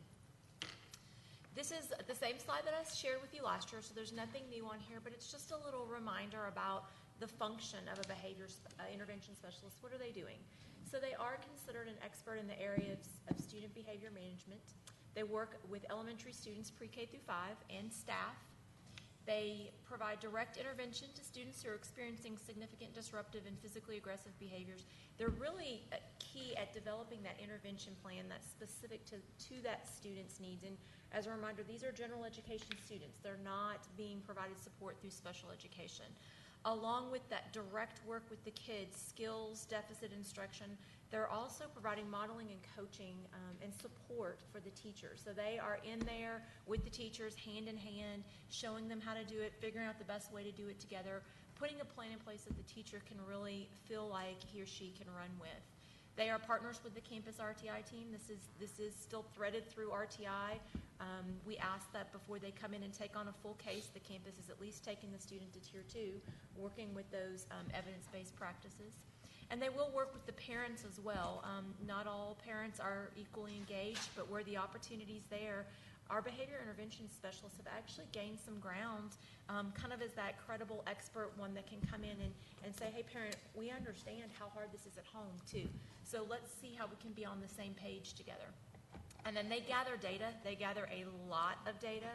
And so that data informs the plans they put in place for kids. And it also helps when those students, some of them go to special ed evaluation. So we work closely with special ed to make sure we're not duplicating efforts, and the work they do supports that next step if it's appropriate. So just looking at our staffing, we started with 4 positions. We had 4 positions all through last year, and then mid-year this year, one of them resigned. We have filled the position or recommended the position. She's not in place yet, but it has been recommended. They are all experienced in behavior management. The team that we have right now has background in behavior through special education. They are CPI trained for crisis prevention, de-escalation. They routinely participate in restraint as needed with physically aggressive behavior.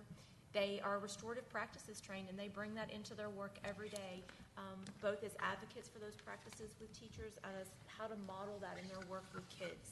And then this year we got them in the coaching level 1 training just to facilitate their skills, because a huge part of what they do is building up capacity with teachers. There's 4 of them when these positions are all filled. They cannot be everywhere for every teacher, and we really want the model to work at building that capacity because more and more students with need are coming into the classroom.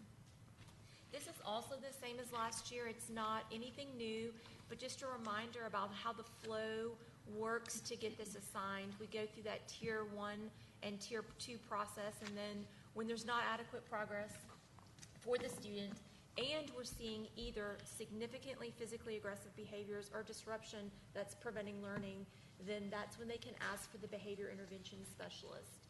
She'll come in and do an overview of the data that's already there, lots of observation, gathering data to add to what the teacher has already put together.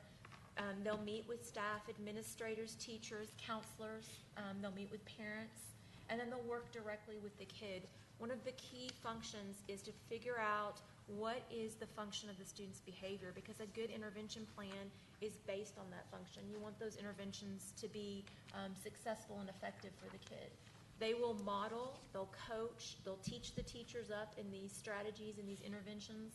They'll work with the teacher to make sure it's a plan that they can actually implement. And then they'll partner with the teacher to monitor, adjust, and gather data. A lot of times with these kids who are really struggling, the first round of interventions doesn't always work. And you have to be creative and flexible and keep coming at the problem with new ideas. Then if a student makes what the team, the teacher, the behavior intervention specialist, the administrator considers adequate progress, then they can close the case. If the student is referred to special education, they will try to stay through and support the campus as much as they can during that referral. And then if the student qualifies, then they step out of that and let special ed staff take over support at that time. So there's so much connection between what the student assistant counselors do and what the behavior intervention specialists do, because the struggle is coming from the same place. Many of the students that the behavior intervention specialists see have experienced trauma. Sometimes it's apparent. From what the kids say and the parents tell them, it's right in your face. You know, sometimes it's hidden, but you can tell that there's something deep that the child is struggling with. Our students that we serve have potential unidentified disabilities. Many of them have changed schools frequently. They might have home environments that lack stability or structure, and they might have adults in their life who are taking care of them who have limited capacity to support their needs. These kids have any or any number of these. So here's a little bit of data for you. You can see that, and I took first semester data for this so that we would have apples to apples. And you can see that we have an 11% increase in total requests for support and a 33% increase in full cases. So one of the adjustments that we made when we first started this program and first put these supports in place, we envisioned that all of the cases would meet that tier 2 or higher support level, and we'd be coming in with that full level of support. But what we discovered is there were a lot of needs that fell below that threshold, where some early intervention with some expert assistance might be critical for keeping a kid from having to actually rise into that tier 3 level. So we started adding another layer of support, which is a consult. And the behavior intervention specialists will come in. They'll spend anywhere from 4 to 5 hours over a day or two with the teacher, doing some observations, looking at data, maybe with the RTI team, kind of putting a plan in place. So one of the things we noticed this year is we've had just as many requests for consults, but a lot more of them are turning into full cases. So they get called in initially before it gets to tier 2, and then they'll say to me, oh my gosh, this is desperate need. And so they'll end up digging in with the campus and sticking it out with a full case. So there's definitely an increase. Last year, at the end of the year, the team had served 124 students, and out of those, 31 qualified for special education services. When we closed the year, there were more that were still being tested. Surprisingly, we had a fair number of kids who we discontinued supporting because they withdrew. They move on to the next school. The parents' circumstances change. This year, and this was about 2 weeks ago I ran that data, we had 103 total cases so far for the year. Out of those, we had 17 that had qualified for special education and another 18 currently under referral. So thinking about the work of the behavior intervention specialists, when they get a new case, they spend on average 6 to 10 hours a week for the first few weeks with that teacher and with that student. It's very heavy observation, a lot of trial with different interventions that might possibly be effective. And then once they've kind of gotten through that introductory stage, A typical case is about 4 hours a week for one student, with outliers.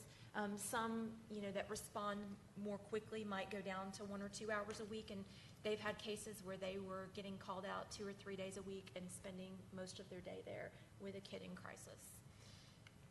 Now, one of the things we experienced this year that was different from last year, we had quite a few times in the first semester where the behavior intervention specialists felt like they struggled to provide the service level that the campus needed. This was different from last year. One of the things I had them track just in a informal way is they tell me the need that they think the kid has and the teacher has, and then the level that they're able to provide. And we always watch to see how well those aligned, monitoring the caseload. So that was a little bit of a struggle, and then one of our people left mid-year, and that added to that struggle. And we've leveled out a little bit, kind of regrouped, and that they seem to be in a good place now. So one other just ancillary piece of data that I don't attribute fully to this program, but certainly it has influenced it, is our ability to reduce discretionary DAP with our elementary students. And I want to add with this is not because the behaviors are any less significant for our campuses.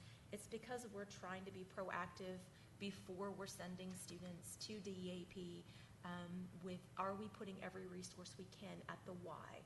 Are we trying to change what is going on in that student's life to reduce those behaviors before we go to that out-of-place and a discipline option? So in many of the cases that might have gone to straight to DAP before this program, they'll ask for this help from the behavior intervention specialist, and we'll bring those resources to them before they take that discipline step.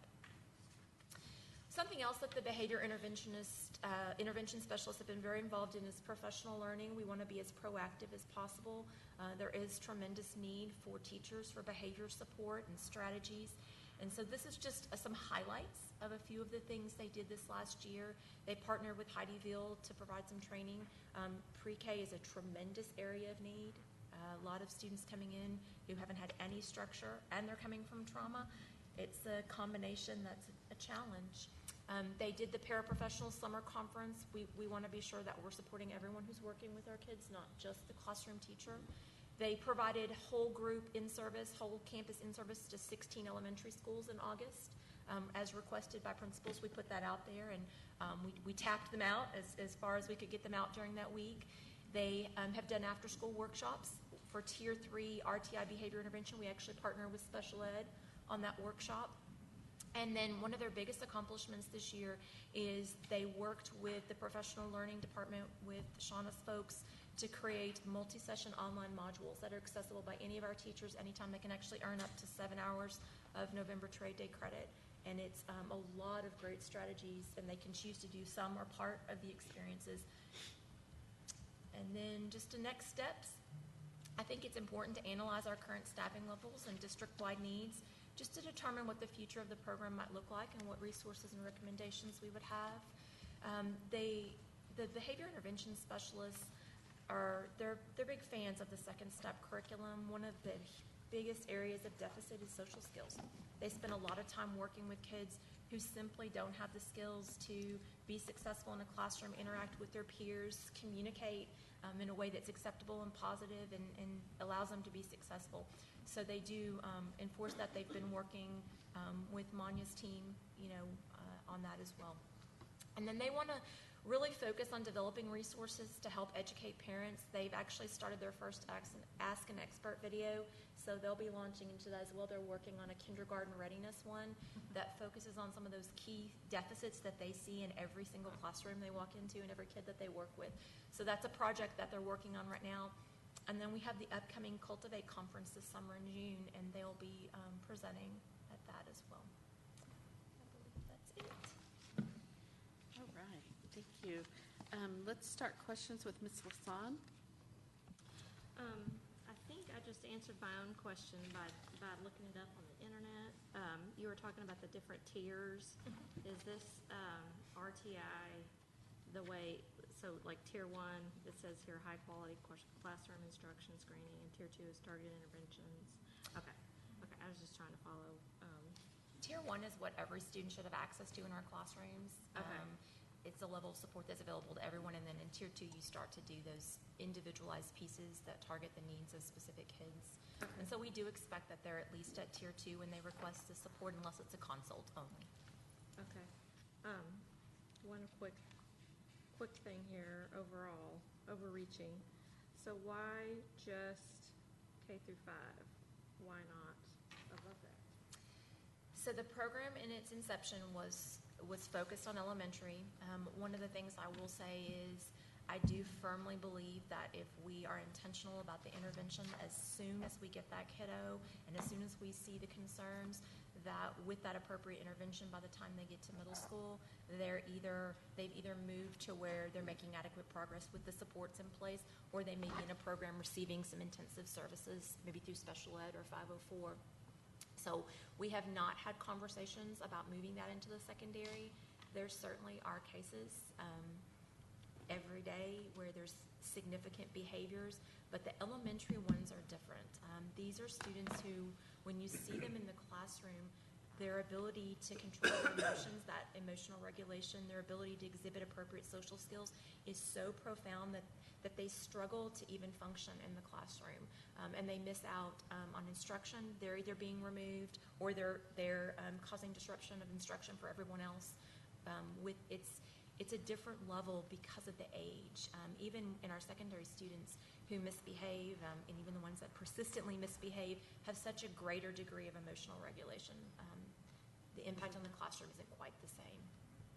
Thank you. Ms. Prosnick? So I'm going to refer to number 5 slide, because I want to know because there's only 4, and the fall would be the most time I would think that campuses are calling, because that's when the new students are coming in. What's the timeline that if I'm on a campus and I have a student, how long does it take to get a specialist on a campus? Because there's only 4. That's true. It's very dependent on their caseload, and it's very dependent on the flow. So I have times where you could send me a referral today, and that person might be able to be out to your campus in a day or 2. And then I have other times where it's a week before they can get out, and it's really dependent on the flow, which isn't predictable even. So, I'll go several weeks and I won't have a new case that comes in, and then I'll have 4 that come in one day. So that's a little bit of that balancing act. We try to be as responsive as we can, because we know by the time they're asking, they need us. Ms. Hassett? Kind of like Mrs. Lasan. So how do we support those students that are transitioning from elementary to middle as they move up when we don't have those supports in place? So I can get you these numbers if you want, but I will just tell you anecdotally, the vast number of our cases are pre-K kindergarten. And then a little bit of first and a spattering of upper grades. So by the time they get to that 5th grade year, it's much more of an outlier to have those extreme behaviors and not be served in special education. Because usually if those behaviors are persisting at that point and continuing to keep the student from learning, then we've taken that to that next step and identified some area of need that we're supporting much more intensively. Okay. Ms. Cox? We're just asking the one question. Yes. Just want to make sure. I have a couple. So my first question is, this on the restorative practices. I was on a campus, and I guess you have to have ongoing training. That's the way I'm understanding. And so they were saying, they had the trainers coming over. Is that something this crew is doing as well, or? No, and it's not technically training. So part of our long-term plan with restorative practices is we do the initial training of the whole campus. So the teachers all get trained in the tools and the mindset. And then in that first year and the second year, we bring in coaches from our training partner, and they actually meet with the campus's restorative practice leadership team. So every campus has a core group of administrators and teachers and counselors even that are working to kind of grow that mindset and support people on campus. So that's what they would have been experiencing in the last few weeks with the coaches coming out to meet with that team. And they walk classes and give feedback. Does that come out of the campus budget, or? It doesn't. We pay for all of it with Title II funds. Title II funds, great. Ms. Timish? That was my question. Mr. Miller? Well, that was your question, because I could take your question. You and Angie. So, Just stick to the okay, question. okay. The profile of these individuals is not like an aide. They're a higher paid person. Yes, they're the behavior- certified teachers. The behavior intervention specialist is Yeah. a certified teacher, and the ones that we currently have are experienced in behavior. They've been, one of them's been a base classroom teacher, BIC classroom teacher, comm teacher. Yeah, one of them so they have a huge range of experience, but they are a certified professional. Okay. I'll later want to dive into the numbers a little bit more, so I'll. Okay. Ms. Hassan, do you have another? Anybody else on this side? Yeah, I have one. Go ahead, Ms. Preston. So when a student leaves us and they're in the middle of this process, does the paperwork, for lack of a better term, go with that student or not? Not the paperwork that the behavior intervention specialist would be doing. It's campus to campus. It's dependent on what they might send when a records request is made. So the majority of these students are in RTI, so they might send some RTI documentation with those records. Certainly, if we've started the referral process, that gets shared. But if it's just in the beginning, simply from the behavior intervention specialist standpoint, they aren't sharing records, and they don't even necessarily know when. Okay, so those records I'm were going to made. flip that. So then we are not getting those from other other districts. Probably not, unless there are, sometimes things that get shared school to school. There's a standardized process for record sharing. There's certain things that everybody shares all the time, and then you start to get into the realm of should we share this? Manya and I have actually had quite a few conversations around our student threat response system because that's a high need. If we had a kid coming in that had a level 2 assessment, we would want to know the information. So some things that are very high profile might get shared. Sometimes we find out we get the kid and we're like, whoa, what do we need to know here? And so they start making phone calls and learn, from the campus by reaching out both ways, us to them and to us. Thank you. Question for you about data. So do we currently track either the student assistance counselors or the improvement in student outcomes with these? Can we show growth in how the students are doing in learning? And can we start showing the data to the board on how what we're doing in the classroom by supporting the students is actually really and truly impacting student learning as well? So I'll speak love to to see mine first and let you speak. So the behavior intervention specialists themselves keep copious records about their interactions and their work and the progress and the data that would be very individual to a student. Right. Now, from our standpoint, so I track every case that we take, and I track the resolution of that case. So do we close that case because of adequate progress? Do we close that case because it's referred to special ed or because the student leaves us? So that data would be accessible if that's something you're interested in. I would just really love to see how we're influence student outcomes with the addition of all of these staff positions that I think are vital. Ms. Cox? I think I asked this question last time, but just to reiterate, so how are we communicating back with the teachers and staff? Because obviously this is a group effort. This isn't just something from the behavioral specialist. So how are we reiterating that back to the teachers and staff so we can keep implementing this behavior positivity in the classroom and things that the teacher might need to work on or be recognized that with the student? Mm-hmm. Are we talking about when there's an active case going Yes, on or after an a active case. Active case. So what the behavior intervention specialists do is truly a partnership with that teacher. I mean, that is their goal, is to be someone that the teacher feels comfortable partnering with. So there's a lot of feedback that happens, a lot of back and forth communication and support, and part of that model is the coaching piece. So they're going to be monitoring how well the teacher is able to implement the plan. Do I need to step back in and maybe do some modeling for them or support them or adjust the plan in a way that the teacher actually can implement?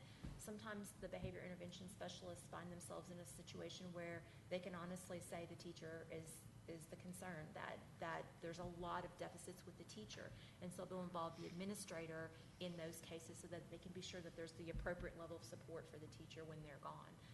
They'll share that with the administrator. Here's the plan I've given. Here's what she should be doing. Here's what this should look like. And then they'll partner with that administrator to So follow how does up that on work in our 4th and 5th grade when we have, dual teachers that we're working with? So like if they have, if they move from class to class? Right.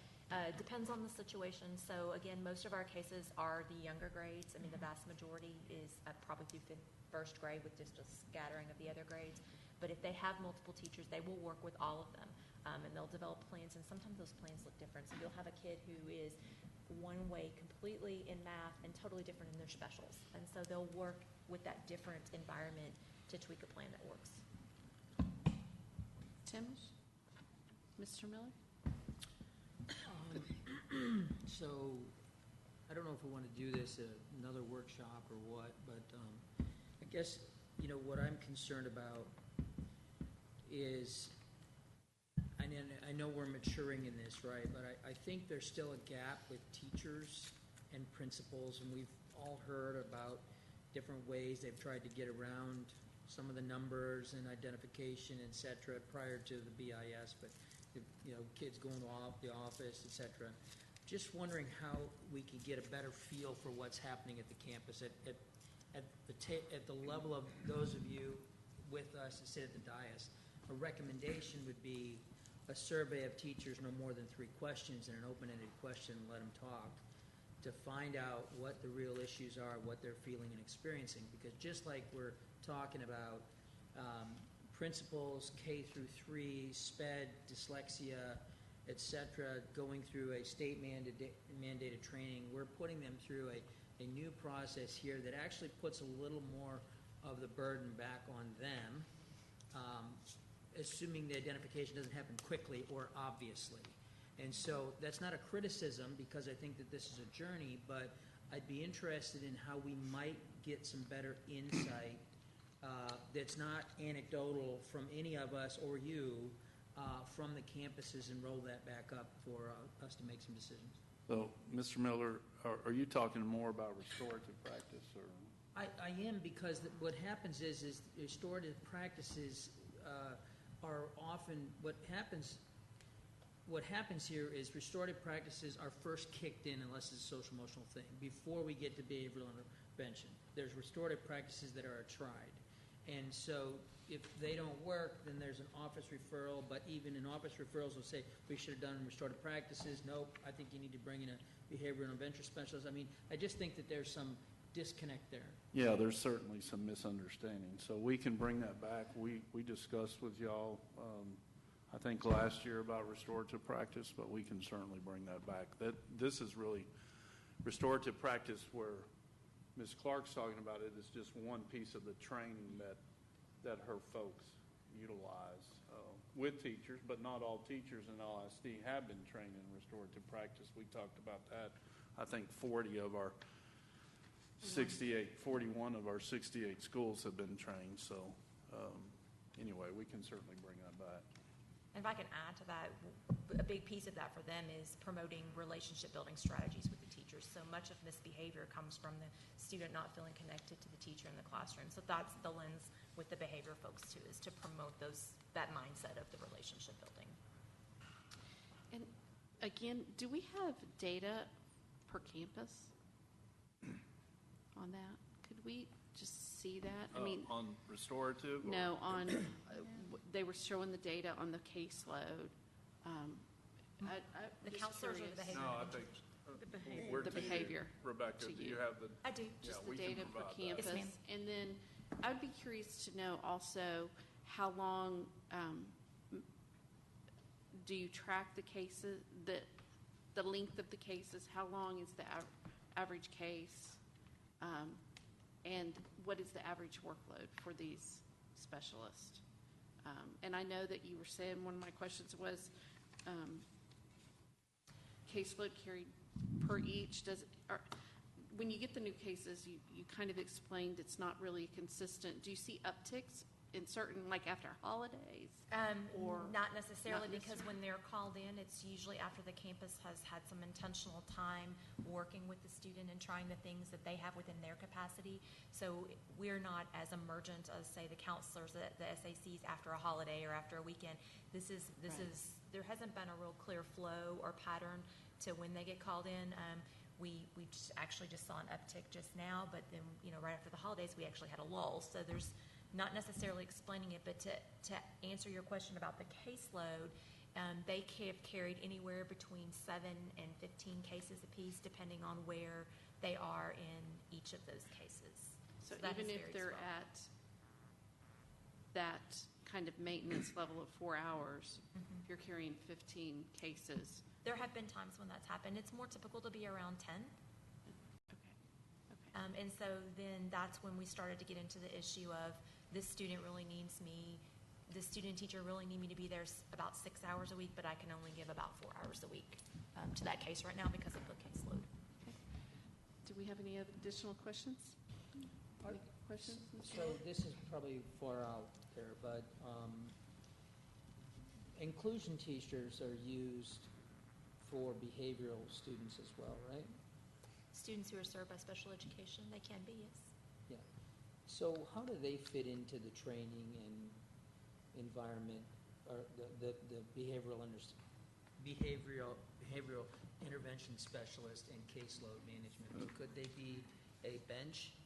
Oh, So these students remember, are we're talking about education. regular ed students being served by the BIS. So the inclusion teacher is sped, but so who's handling these cases then for the sped students that are this extreme? Depends on their needs, but it could be an SDI teacher. They could be in a big classroom. They might have behavioral support that's pushed in, or they could be in a calm classroom. That's all determined by the ARD and but. Anything else over on this side? Anything? Okay. Thank you all so much for coming and Thank you all. presenting.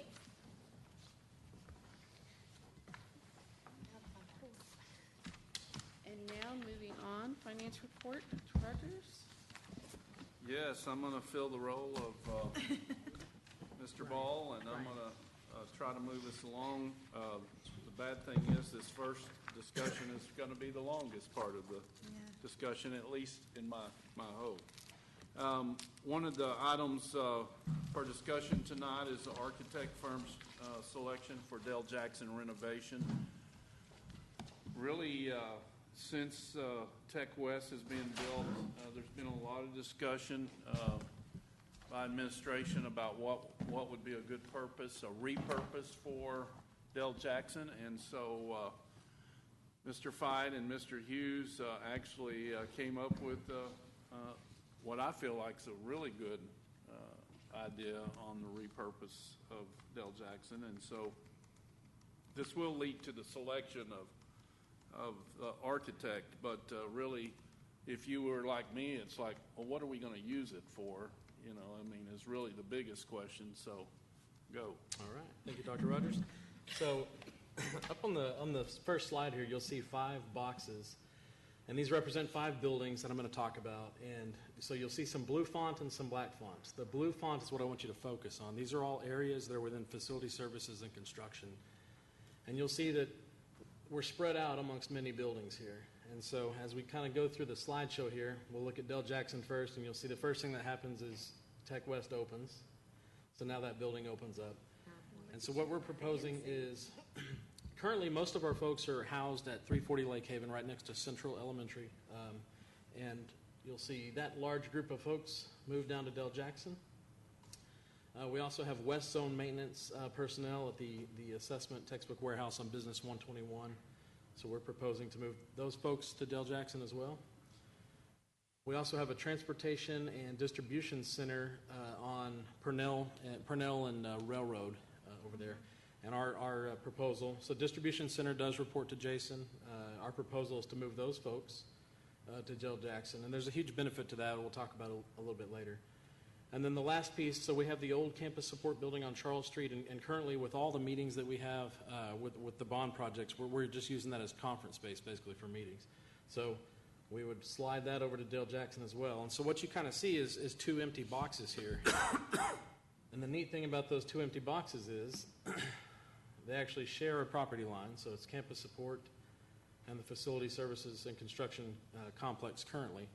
I don't know if y'all have ever been to the facility service. It's terrible. Field trips? Thank you. Thank you. Field trips. we would be more than happy to give you a tour. I think it might help us understand. We would, Right. yeah, so, go ahead, Randy. Okay, sure. So what's interesting is you'll see this would pretty much free up a half a block right there next to Central Elementary. So this is where the magic happens. This is what you're missing, Mr. Song. This is 340 Lake Haven. This is where most of our offices are, and you'll see there is an item in the bond for a re-roof, and you can see why, some of the aerial pictures there. But even on this complex here, we're split amongst multiple buildings, and so it's not an ideal. And for the technicians who are out, especially if you're in the west zone or the east zone, you got to go all the way to the parts warehouse on Purnell to pick things up. So this is an aerial of that distribution center, and what you'll notice here is kind of hard to read the font, but you have orange and purple. So the purple is the distribution center side. That's what we would propose moving out. And the beauty of that is it really gives more space and better space for the transportation folks that are currently in that building. You'll see all the buses parked there. This is the main transportation office. That's the one So off there Purnell. is some- That's the one off Purnell, right? Yes, ma'am. that's off Yeah. Purnell. There's railroad. There is some money from the 2017 bond to renovate our transportation center, but by emptying that space, it actually makes it much easier to renovate the office space there instead of going in and there's just some problems on the second floor of what's been created at the bus barn. And we would be more than happy to give you a tour of that too. I'm in. Yep, sign me up. Doodle it. Just there the other day. All right. Lovely. So the next slide here, and this is just an internal space study to see, could we even fit if we moved everybody over? And the very positive thing is, like you say, not only could we move all of the zone folks, the construction folks, and facility, but we were also able to kind of fit a distribution center in there. Now, obviously, this is not a floor plan. This will change, especially once we get the architect on board and really look. But this just allowed us to look and see, is it feasible? We did the same thing for the site, just to kind of look and see, is it feasible? We have a lot of fleet. Jason has a lot of technicians that have fleet vehicles. The grounds folks have a lot of material that they store. And there's also a lot more visitors parking here. I should have mentioned that on the Lake Haven picture, but visitor parking is pretty scarce. And also, we keep in mind safety. I mean, we would be right next door to the Lewisville Learning Center, and so we would have some sort of gates and fence to kind of section things off there. So as Dr. Rogers mentioned, Go back, yeah, sure. Go back to, the property. So, one more. There you go. So when you look at that piece of property, both of those facilities are empty. It happens to be in Old Town, whatever you want to call it, right next to Central Elementary School, a block away from Mill Street Elementary School. That area in our district happens to be popping pretty good as far as things happening real estate-wise, so it would possibly be, or, if Ms. Cox and I could get our way, it might be a really nice place to build some apartments for our staff to have affordable housing. So anyway, it does open up some options for the board in the future. And so the last thing I'll point out, I'm sorry, was just the architect selection. So we're proposing Stantec, one of the two board-approved firms, to work on this one, and we would look to start programming immediately after board approval. We plan to take this next Monday night for a consent item. So. And we're going to start with Ms. Prosnick, and let's do one question, please. Remind me what the budget was because it was in the facility, it was For in the. Dale Jackson? For Dale Jackson. Right. What was I that? think it's about, Yeah, so $6. the overall is 5.3 million. Of course, construction costs would be less once you take out architect fees and soft costs and things. Now, we would save some money to Ms. Prosnick because there's some money in the bond to replace that roof. Show the picture of Right, the roof for of the- the facility. Yeah, that's the roof to the right, folks. So we wouldn't spend that $400,000. It is. And so, Yes, 383. and so there is some savings that would be shifted, that we would benefit from. Ms. Hassett? I was just wondering, for Dale Jackson, would you keep any of the equipment from welding, or so you have repairs? Ideally, we would like to, yes. And I should have mentioned that earlier. The other great thing about Dale Jackson is it's set up as shop space currently, and that's how our facility shops are set up. And so a lot of the equipment that would stay, we would hope to utilize. A dust collector would be there from the wood shop, and, you know. The new dust collector. Yeah, exactly. Yeah, the new dust collector, right? Ms. Cox? So will you, I don't know anything about this, but would you have to do anything with the emissions or anything that are over there with environmental? Not that we're aware of. I mean, we would certainly look into that, but there's nothing we're aware of that we would have to do. Ms. Timish? Thank you so much. I love when we do something so creative, and I mean, I just was always wondering what we were going to do with Dale Jackson, and this is fantastic. Thank you. All right. Mr. Miller? Oh, thank you, Randy. Okay. I seriously want a field trip. Because, I mean, when you're showing these buildings, I'm like, oh, I haven't been to any of this, and so I think. We might let y'all take a field trip along with Ms. Tillman. Oh, Yeah. that sounds great. Right. We'll all go together. We'll go out to lunch afterwards. Okay. So, for me, this would just integrate your department pretty much together. Is there, the only Well, except outliers the is the east. colony. That's right. Those Exactly. right along the colony, Exactly. which, Makes sense to have them there. right, Right. makes sense to make them there, but this is really ideal in terms of when we talk about bringing people together. Right. And just that collaboration and that learning that happens and moving forward, being good stewards, I think. Right. We equate it to kind of what happened in this building, right? So kind of bringing people from several locations into one to be more efficient. And you're absolutely right. I failed to mention the East Zone maintenance would stay in the colony because it doesn't make sense to increase their windshield time. And they currently have a nice home at the Colony High School. So. Okay. Go ahead. My second question. So how many people would be officing there? I don't have the exact count. I think it's around 130, let's say. I can get you the exact count, yeah. And how, I mean, and I'm just curious, like, so 130 there, and then how many are in the facilities department? Yeah, I think. You understand what I meant? I mean, I do, yeah. So my department has 11 people, so about 120 would be all of the maintenance personnel.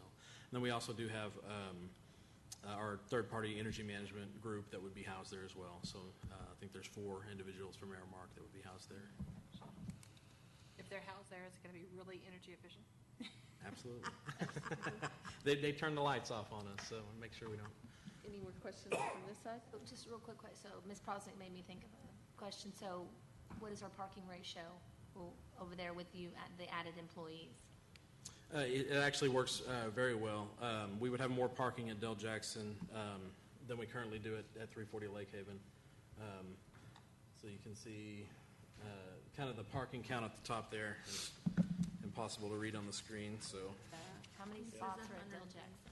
Well, there's 30 and there's 4 back holy there. smokes, I cannot read now, that. one thing to keep in mind. So this says we currently have 143 spaces.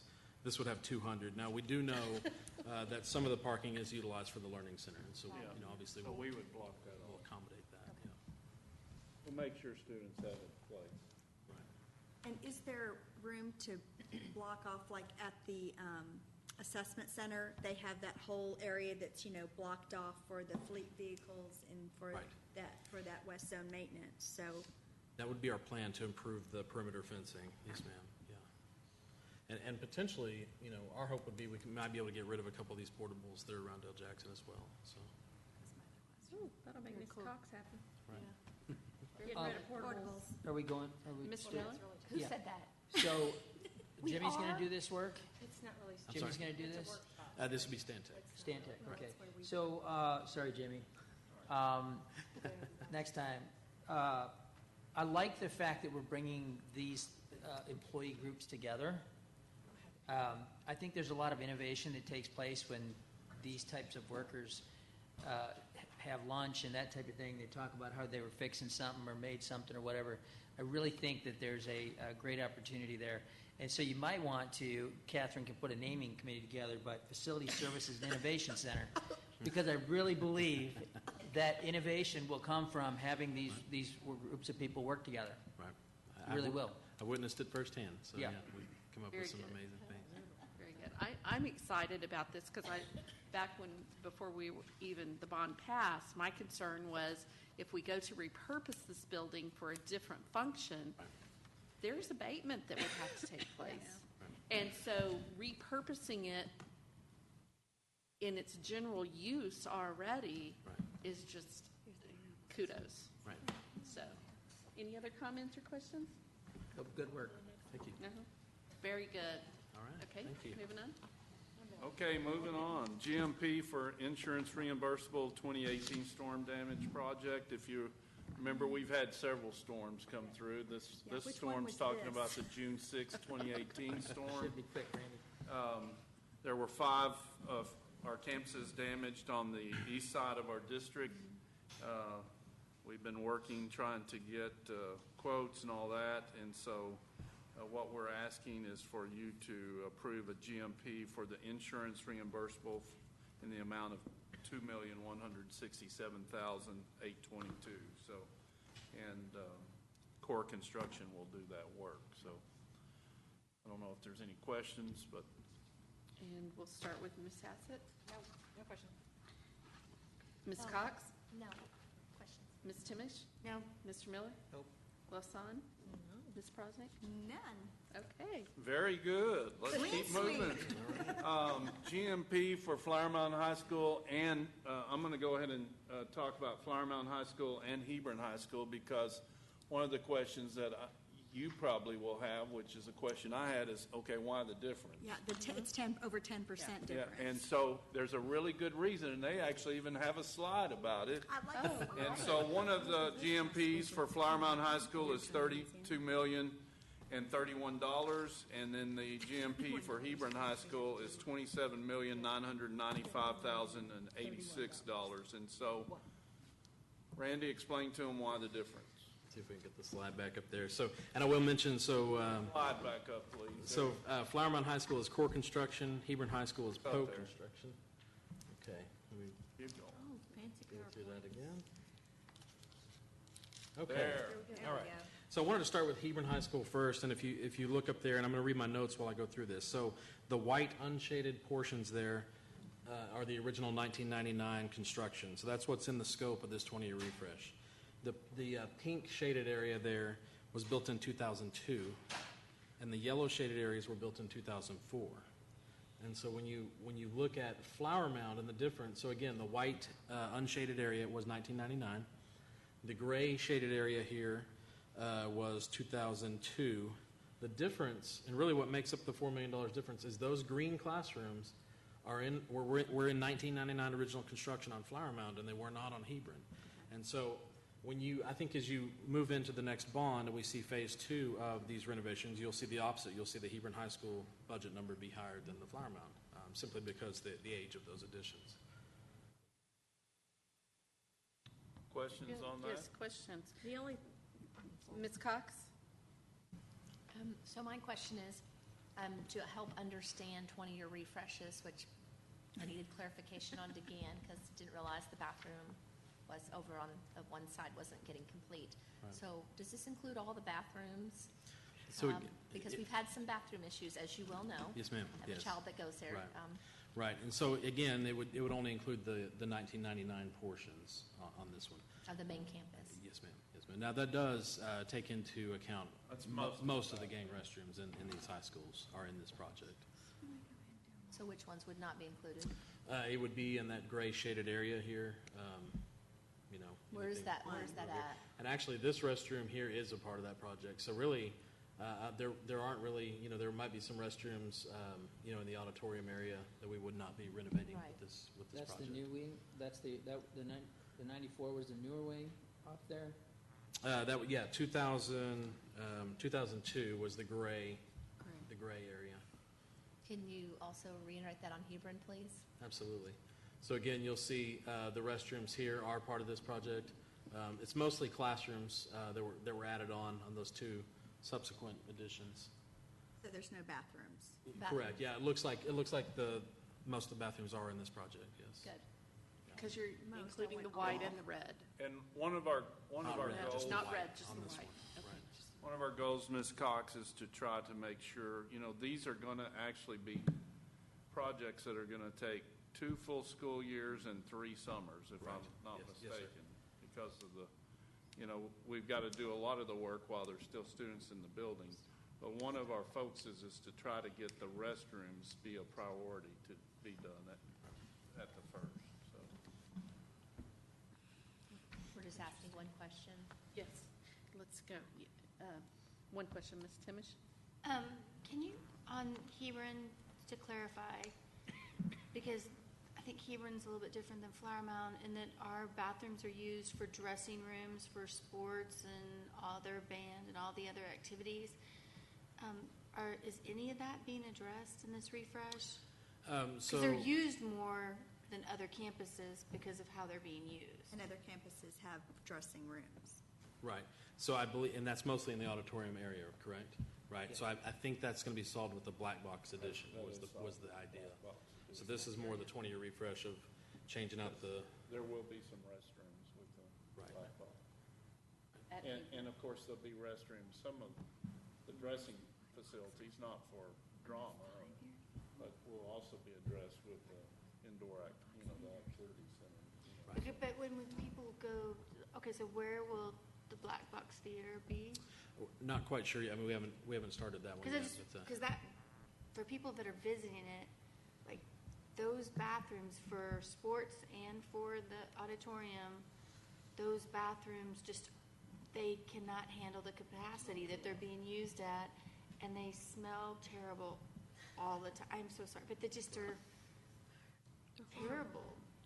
So we've talked about this one for a long time. It sounds like we have a plan for it. I mean, I think, We do?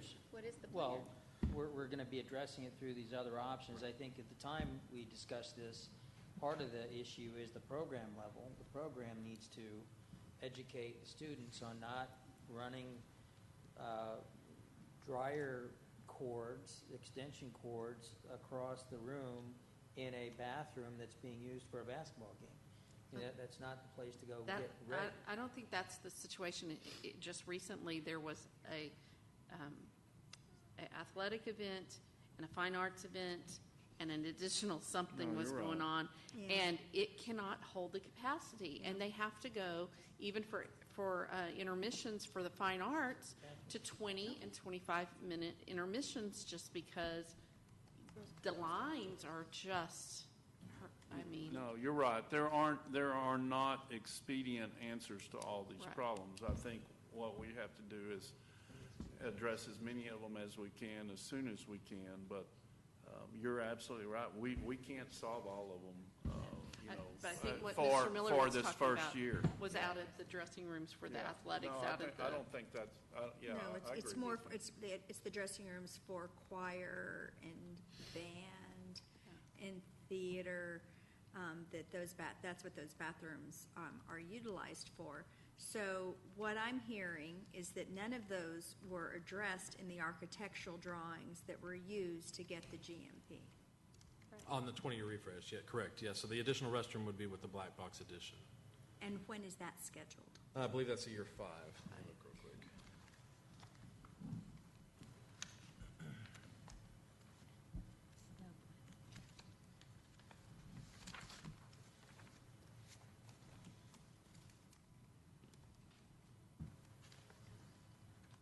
Actually, it's year 4, so that would be, those would be projects that we will hopefully be bringing next month.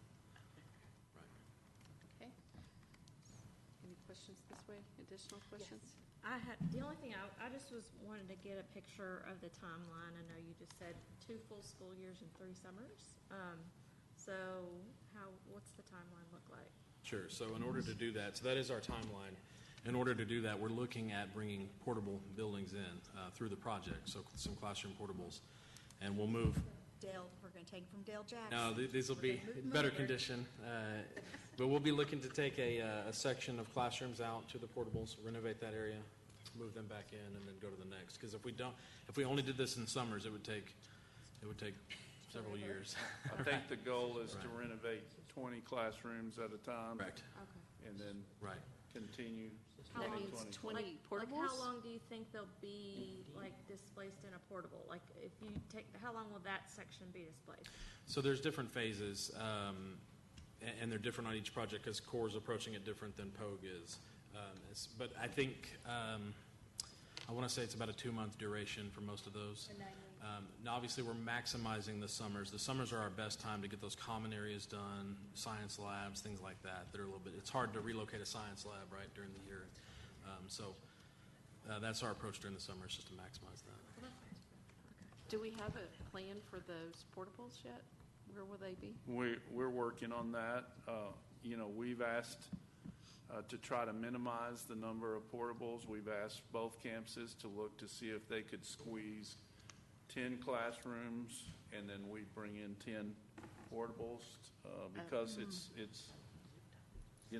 as all of us know, we experienced this portable issue last year at Hebron High School, and of course the town of Flower Mound's letting us experience the portable issue at Flower Mound High School, but where are you putting them? It's a lot. On Well, Hebron?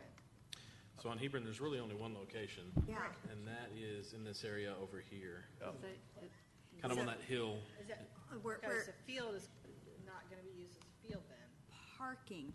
No, it's parking right now. Yeah, so it won't affect parking. So it'll actually, we'll go in and we'll have to regrade an area and set the buildings down there. On a field? Right, yeah, we know we can't eliminate parking. Which So is this- what I was asking. Right, so the same number that we are utilizing now for the multipurpose and ISC would be the same. It's the same company, and that's the great thing, is POG knows the challenges with the traffic and the parking. So now I'm concerned about drainage since you're grading a hill. And we already have issues on Right. that campus. So it sounds more drastic than it is. Okay. It's just leveling off, but there is a civil engineer actually that is providing that design for POG construction to bring Is those it between the portables in. two parking lots? Is that where you're talking about, between what I call like the teacher parking lot and where the kids are parking? we can Yes. provide. We can Yes. provide. Yeah, it's where that. senior parking is this year, Right. is on the Correct. hill. That's And then correct. the teacher parking Yeah. right there. Okay. Yeah, there's really no other grade There's areas. really no other As options. long as you don't take it apart. Here's the issue, folks. There's no other options. I mean, as I told the town of Flower Mound Council, if y'all don't let us put some portables in, we'll just have to either, one, tell Flower Mound parents we can't renovate your school because the town of Flower, or we'll have to move 400 students to Marcus High School. So either of those aren't really good options. I mean, we can't do any of this without the use of portables because we've got to empty the classrooms to renovate them. So, I'm not opposed. I'm so personally not we'll opposed. provide y'all some diagrams with the portables. So. And I just will ask that communication is key because with the parents and the students, because there will be I literally heard about this from my senior Okay, right. first, Right. because all the kids already know that portables are coming, but of course they have spun it, and they're tearing down classrooms and blah, blah, blah. Right, And right. so, it just, Right. don't listen to people, Right. but just communication, if we Absolutely. can just have that. Yeah, when the plan is finalized, and it's not quite there yet, especially on Flower Mound as we're going through with the town. But yeah, we will certainly work to get communication out. So I'm just looking at timeline. So so currently at Hebron, will the multipurpose use be finished and done? End of this calendar year. Calendar year.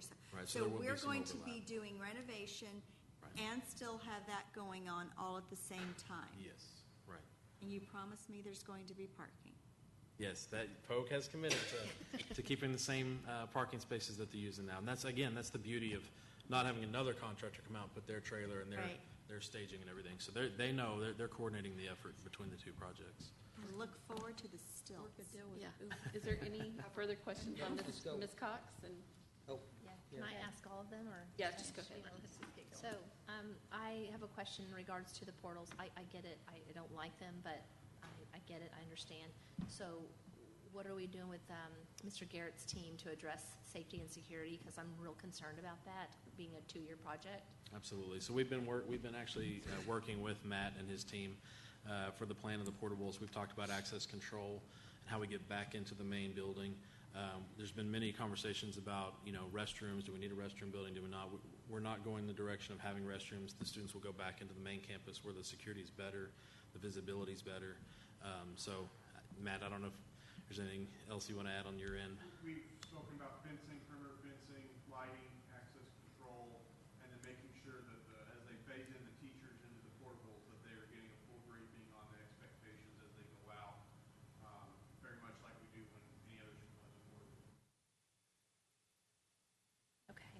And then was the cost added in? I mean, or did we anticipate the portals in the beginning? Yeah, absolutely. The removal, because I know it's very expensive. Yes, ma'am. That's all part of the GMP. The GMP. And then my last question is, I'm not saying they can't do it, but we are putting a lot on the table. And so, do we feel confident, because a lot of them use a lot of the different contractors and the same people, that we can do these projects all this time? Great question, and actually, yes, I had the same concern. And so when we looked at the sub-list that was proposed from both CORE and POG, I was pleasantly surprised that there was only about 4 that were the same. And they weren't critical trades. It wasn't your MEP or even roofing. It was things like science lab casework, and they're both doing the science labs at different times. So we definitely looked into that. And like I say, I was pleased to see that we had a good coverage on both ends with different subcontractors. Okay. Yeah, great question. Mr. Miller? Nope, I don't think I have any questions. Nope. Anything else down this end?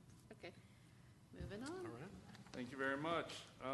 Next GMP is for the Ag Barn expansion project. The expansion, if you remember, will expand part of the cattle barn, and it will also provide some covered parking over the swine barn area. Covered parking? Well, a covered area, yeah, where people, because right now, if you want to unload or load animals, and then they're, of course, going to improve the ventilation, the plumbing, and provide another additional storage area. That GMP is $597,853, and PO construction. Anyway, if you have questions. Any questions, and starting with Ms. Timish? No. Mr. Miller? Nope. Ms. Hassan? The storm, tornado shelter, that's happening at Lizdolo, right? Yes, ma'am. Yes, Okay. ma'am. Yeah, And so these, if need be, they could, absolutely. Okay. Right. that's it. Ms. President? I have a couple. Can I ask my Yeah. two? What did we tell the facilities committee? What was the budget that we told the FAC? Budget for this one was $693,386. That's what I thought. And then, are we going to concrete that where the pigs are? I was asked that when I was out there. Yes, ma'am. Great question. So the infill, so they've got little dirt areas in there, and that is part of this project, just to infill that with concrete. Right. They'll be very happy about Right. that. Right. Anything else? I just have a question more for you, Dr. Rogers. So with the expansion of the new career center that's going to be offered then to all students, correct? That's correct. So how will this expansion, will it be able to accept more students, or, because we're a little bit at capacity right now with the middle school and other kids utilizing the facility? Yeah, I think the whole purpose is to expand the opportunity for more animals and to take better care of the ones that are there, to provide better facilities. So I think the answer is yes to both. Okay. Moving on. Moving right along, GMP for Forest Vista Elementary School, 20-year refresh. The same, this was by Pogue Construction. The GMP is $9,714,123. One of the questions I'll ask Mr. Fight, where Ms. Prosnick won't, is what's the plan of attack What's the method? All right. What's the method? So the method at Forest Vista will be the sealing up and sealing down approach to Summers. Okay. Sorry, Ms. Prosnick. No, it's all right. You can steal my questions. Starting with Mr. Miller? No questions. Hassan? Nope. Ms. President? Dr. Rogers asked my question. Ms. Hassett? I was going to ask her if she didn't. Ms. Cox? So full bathrooms, do you have you're going to be doing all the bathrooms and everything? Yes, yeah, Forest Vista is the entire school. Can I quote you on that? We learned, so in the next bond, we definitely have learned how, things that we needed to address, because it's easy to see black and white when you have a 2007 edition, and that's excluded for the 20-year refresh, but we know that there are certain items we need to look at moving forward, so. And this is just in the school, it's not at like the playground or anything like that? Correct, playground was actually done last summer Right, with this one, so, right, okay. right. Ms. Timish? No. Nobody has any additional. Moving on. Okay, the same GMP for Garden Ridge Elementary. This is the restroom renovation project. We all ought to be happy about that. And the GMP is $712,226. Okay, let's begin with Ms. Lasan. Is this all done this summer? Yes, ma'am. Yeah, all done this summer. That's it? Ms. Prosnick? I am curious why, looking at my facilities report, why the doors, marquee, and built-ins are not being done. Very red. Okay, yeah, so this one was always identified as just the restroom renovation, and that's really all our budget could allow on this one, but I'll let me look into those items and get back to you on that. Okay, thank you. Okay, Ms. Hassett? Pogue has several of these, and so they have enough contractors for all of these, not just the. Yes, ma'am. Yeah, and it looks real poke heavy tonight. That they just got ahead of everybody on getting their GMPs in. Trust me, there will be a lot more coming. This is really the first wave of the year 3 GMPs, which we're excited to bring early in March. So yeah, they feel comfortable and confident that they have sub coverage on all these jobs. Ms. Cox? So my question, kind of to go back, but also to go along with this, so I know we're doing the restroom refresh, so it's going to have new, different colors. So to kind of go back to Hebron as well, you know, we've always had a hodgepodge of color over there at Hebron. Right. How will, with the refresh and as well as just the bathrooms here, blend with the campus, like at Garden Ridge as well as Hebron, that you're not doing those others? Sure. So with all of our projects, we're using a much more neutral palette. So you know, a lot of grays, a lot of neutrals, some neat texture tile that's available nowadays without having to go with the bold colors that get outdated in 5 or 10 years. So I think you'll see that across the board. I don't know if you remember, we did a recap of summer 1 and showed all the restroom renovations we did that summer, and all those pretty much were a lot more neutral palette there that complement the school. Okay. Ms. Timish? No. Mr. Miller? Okay, moving on. I just have a quick question about Garden Ridge, because I was just like looking at it. Sure. And it seems to be that we have really piecemealed Garden Ridge. Because like, we're gonna do the bathrooms, and those are gonna be at 100, but then I'm looking on here, and the flooring is at a 68. Right. It's one of those campuses that I have concerns about when we're looking forward with the facilities plan. Sure. So this was one of the ones that was done prior to the 20-year refresh model, and we've got a few of those. I mean, you know, Donald, if you remember, was one that you know, was kind of done in several different projects. So I think as we move forward, especially into the next bond, and the next time this comes around, we'll be able to remedy that, and it'll be on the 20-year refresh model. The biggest driver historically had always been your major HVAC and roofing, and that was kind of the main driver. But I definitely hear you. I see that as well, and that's something we're talking internally about for bond planning for future. All right, thank you. Sure. Anything else? Okay, moving on. Okay, GMP for year 3 flooring replacement at 4 campuses. So those 4 campuses are Castle Hills Elementary, Hebron Valley Elementary, Indian Creek Elementary, and Liberty Elementary. And so for the flooring of all that, once again, Pogue in the GMP is $1,147,488. So. Okay, and we're going to start questions with Ms. Prosnick. So on the flooring, for example, at Hebron Valley, is that going to be both the classrooms, and then there's, you're going to make me put these suckers on. There's the carpet, and then there's the tile, the VCT and the LVT tile. So is both of that getting replaced at Hebron Valley? Yes, ma'am. So Hebron Valley and Indian Creek are a little more scope than Liberty and Castle Hills. So Liberty and Castle Hills literally were just the carpet that was the end of their useful life. Yeah, you're correct. Hebron Valley and even Indian Creek actually have corridors and quite a bit more scope. I was just making sure we weren't just doing the one thing. Right. Thank you. Sure. Ms. Hassett? Do we think that asbestos is in any of the? We have one school, so we always do the testing ahead of time. We have one school, and it's a very minor amount, and that's included. The abatement's included in the GMP. Ms. Cox? No question. Ms. Timish? Mr. Miller? No questions. All right. Ms. Hassan? The abatement will be done in the summer? Yes, ma'am. The whole project will be done this summer for these, the four projects. Just want to make sure when going to be tried to be Right. done before the summer. Right. No, they'll probably have to do that as soon as students are out. Okay, perfect. Okay. And then I just have one request. I Okay. made this request. Can we get an updated construction list for a year? Because I know that some things moved around and we moved some things around. And so if I could get an updated of what's going on right now, when the finish, it's that giant spreadsheet that I need 2 pairs of glasses to read. Can we put that on the internet? So are you asking about what year, what projects? Or? Well, they provided this lovely, it was the really, came on the giant The original paper one? and Yes, ma'am. The everything. Gantt chart? Yeah, yeah. Right.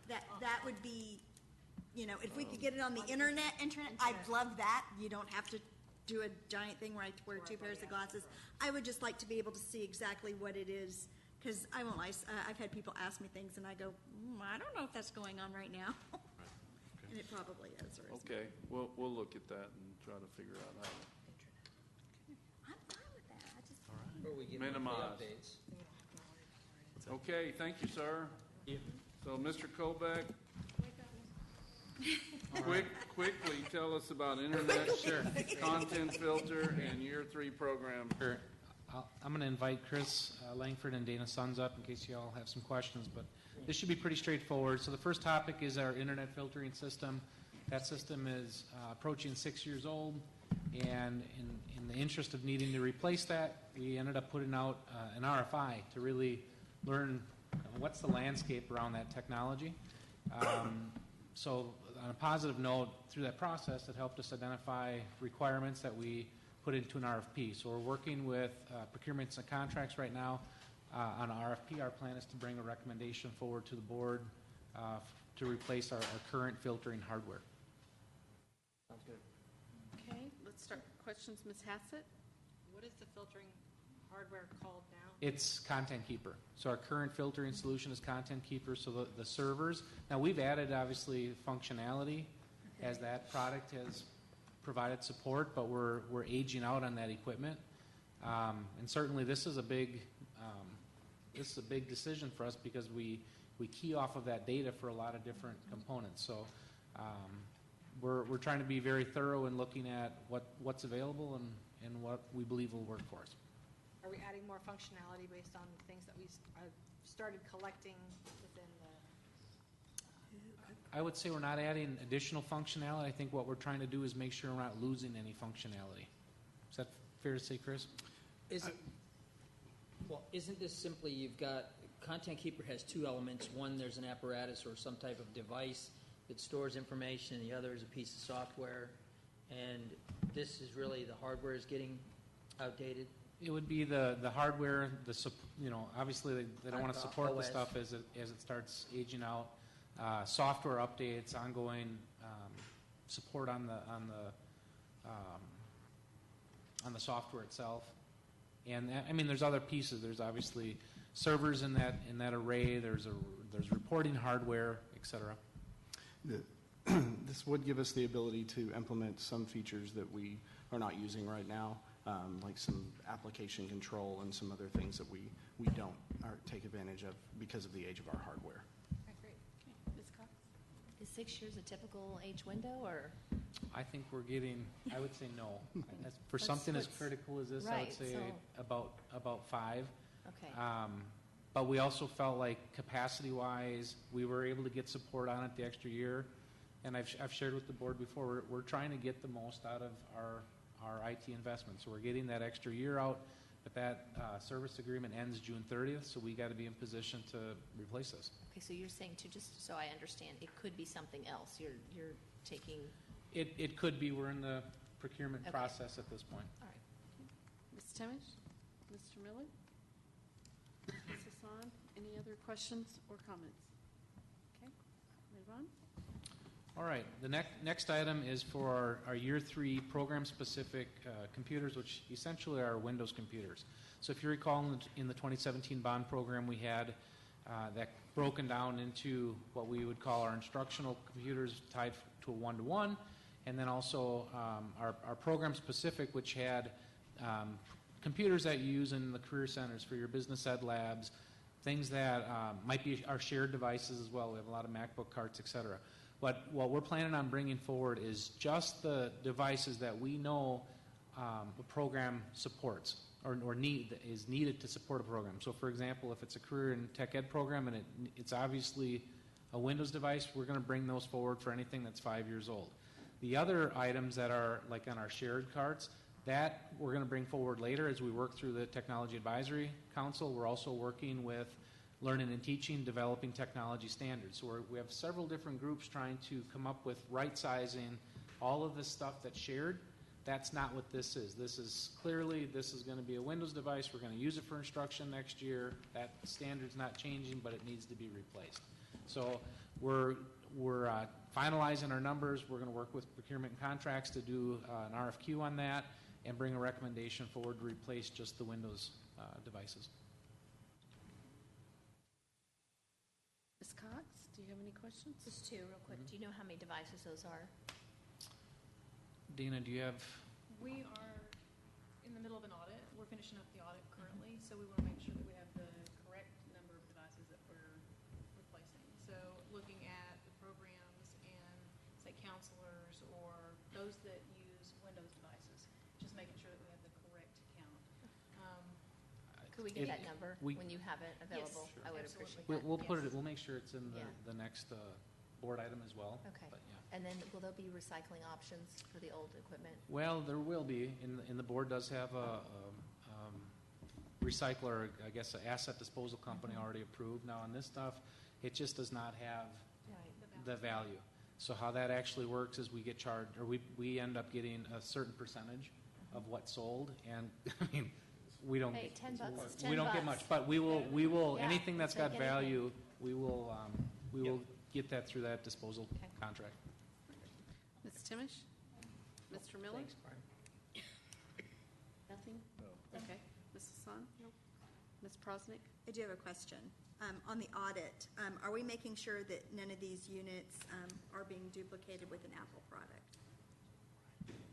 Yes, and there may be some. Because you said counselors, and I've seen counselors with an Apple, with a MacBook, and so I don't, I'll be blunt, I don't think a counselor needs a MacBook and If Microsoft. a staff member is utilizing, say, Skyward or a program of that nature, then they would need a Windows device to manage some of the things that they're doing in the printing and those kind of things, scheduling. Yeah, we're really trying to identify any duplicates, and our goal, just to be, is open on this as possible. Our goal is to have folks with one device. And I mean, we are really looking at this, and when we're talking about establishing a standard, that's sitting down talking with the department leader and say, well, what should it be? And there might have been a time where we had multiple devices, but we're trying to identify those and make sure it's, what's your primary device? That's it? Okay. Anything else? Okay, I think that's it.